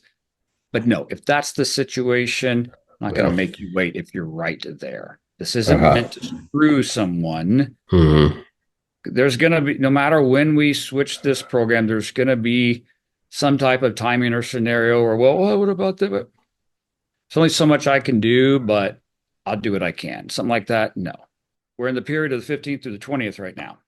And then after this is over, like, on November 1st, everything's wide open for submitting every day once you get to the 8th. As far as these new rules, yes, these will start. I want this pay period to end. Okay. That's it. That's like AD 0. So Monday, the 21st, a few days. All right. Yep. Monday morning, 9:30 market open. All these new rules are in place. All right. Perfect. So what does that mean? Yes. Whether you have a new account, an old account, grandfather, all accounts fall under the new program, just like anytime before. It's like very clear. The PA contract clearly states that it can change, and it has. So all accounts fall into this starting 9:30 a.m. Eastern Monday morning. So if you have a PA account that has not reached the safety net for the trailing threshold to stop, so 9:30 Monday morning, you can only trade half contracts until you get to that trailing stopped. The same, yeah. Go full contracts. Yep. So also means 9:30 Monday morning, watch your 5-to-1 risk, 30% pullback. That's all you got to worry about. Trade a system. Back in the saddle, DCA. I don't care about news. I don't care about bots. I don't care about morning. I don't care. I don't care. Manage your risk. Yeah, seriously. Just trade smart, guys. Come on. Yeah. And I'll get out some more information about the moving to live and when that can happen. Okay. Yeah. And on and on. Like, there'll be more coming. I'm going to put out some announcements on the Apex FAQ, and I'm going to put some videos out, and I'll get some more out over the next few days. One thing I am going to put in our videos and release that I'd like to say here is, please don't message the help desk asking questions about this new program yet. They don't know. All they know is what I'm putting out on these videos right now, or about to put on the site. And then this will be a clarification here too. I'm sure y'all will watch this interview, but we'll be getting some more stuff out. So just be patient, let it come. Some more stuff will come. They don't have any more than this either. Like, hold your questions. They don't know. And this will all come together. And I hope you guys can see the benefit to all this. I hope you can see where I did everything I could to not have to change all the positive things for people, penalize everyone across the board. I had to do a few things, But those few things should help with long-term potential future success, development, good things, risk management. Keep it freaking easy, cheesy, and let's go and let's forget this drama.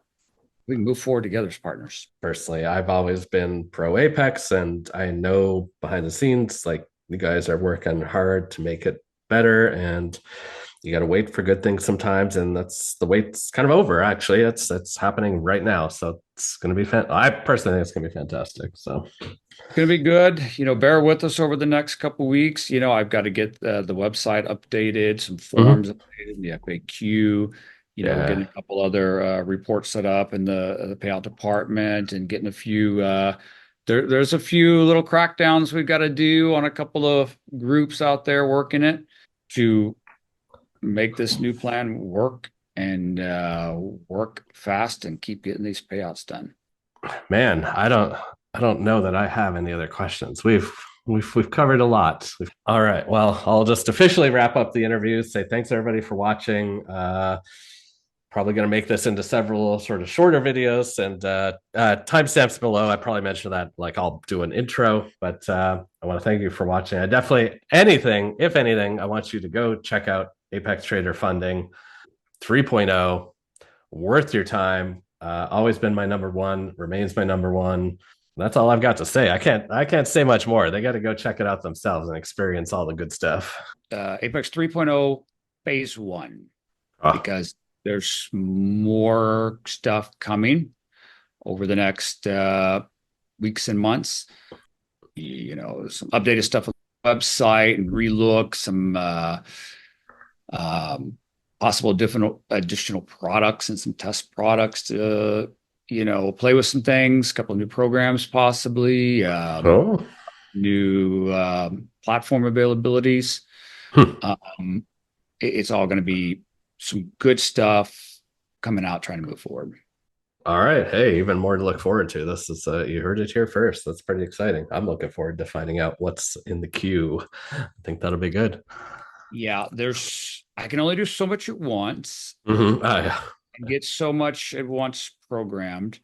Stay tuned. You guys can be very happy. On that note, everyone go check out Apex. I want to thank John for his time. Believe me, he has more than enough to do than to just talk to me for hours on end, but he made the time for us, so I appreciate it. I enjoy it. Thank you so much for having me. Let's shake this whole industry up. Let's shake this whole dynamic up. Let's get on the same page, work together here, and let's just rock this thing. All right. Chris, thank you so much, man. I appreciate you and your team and your people.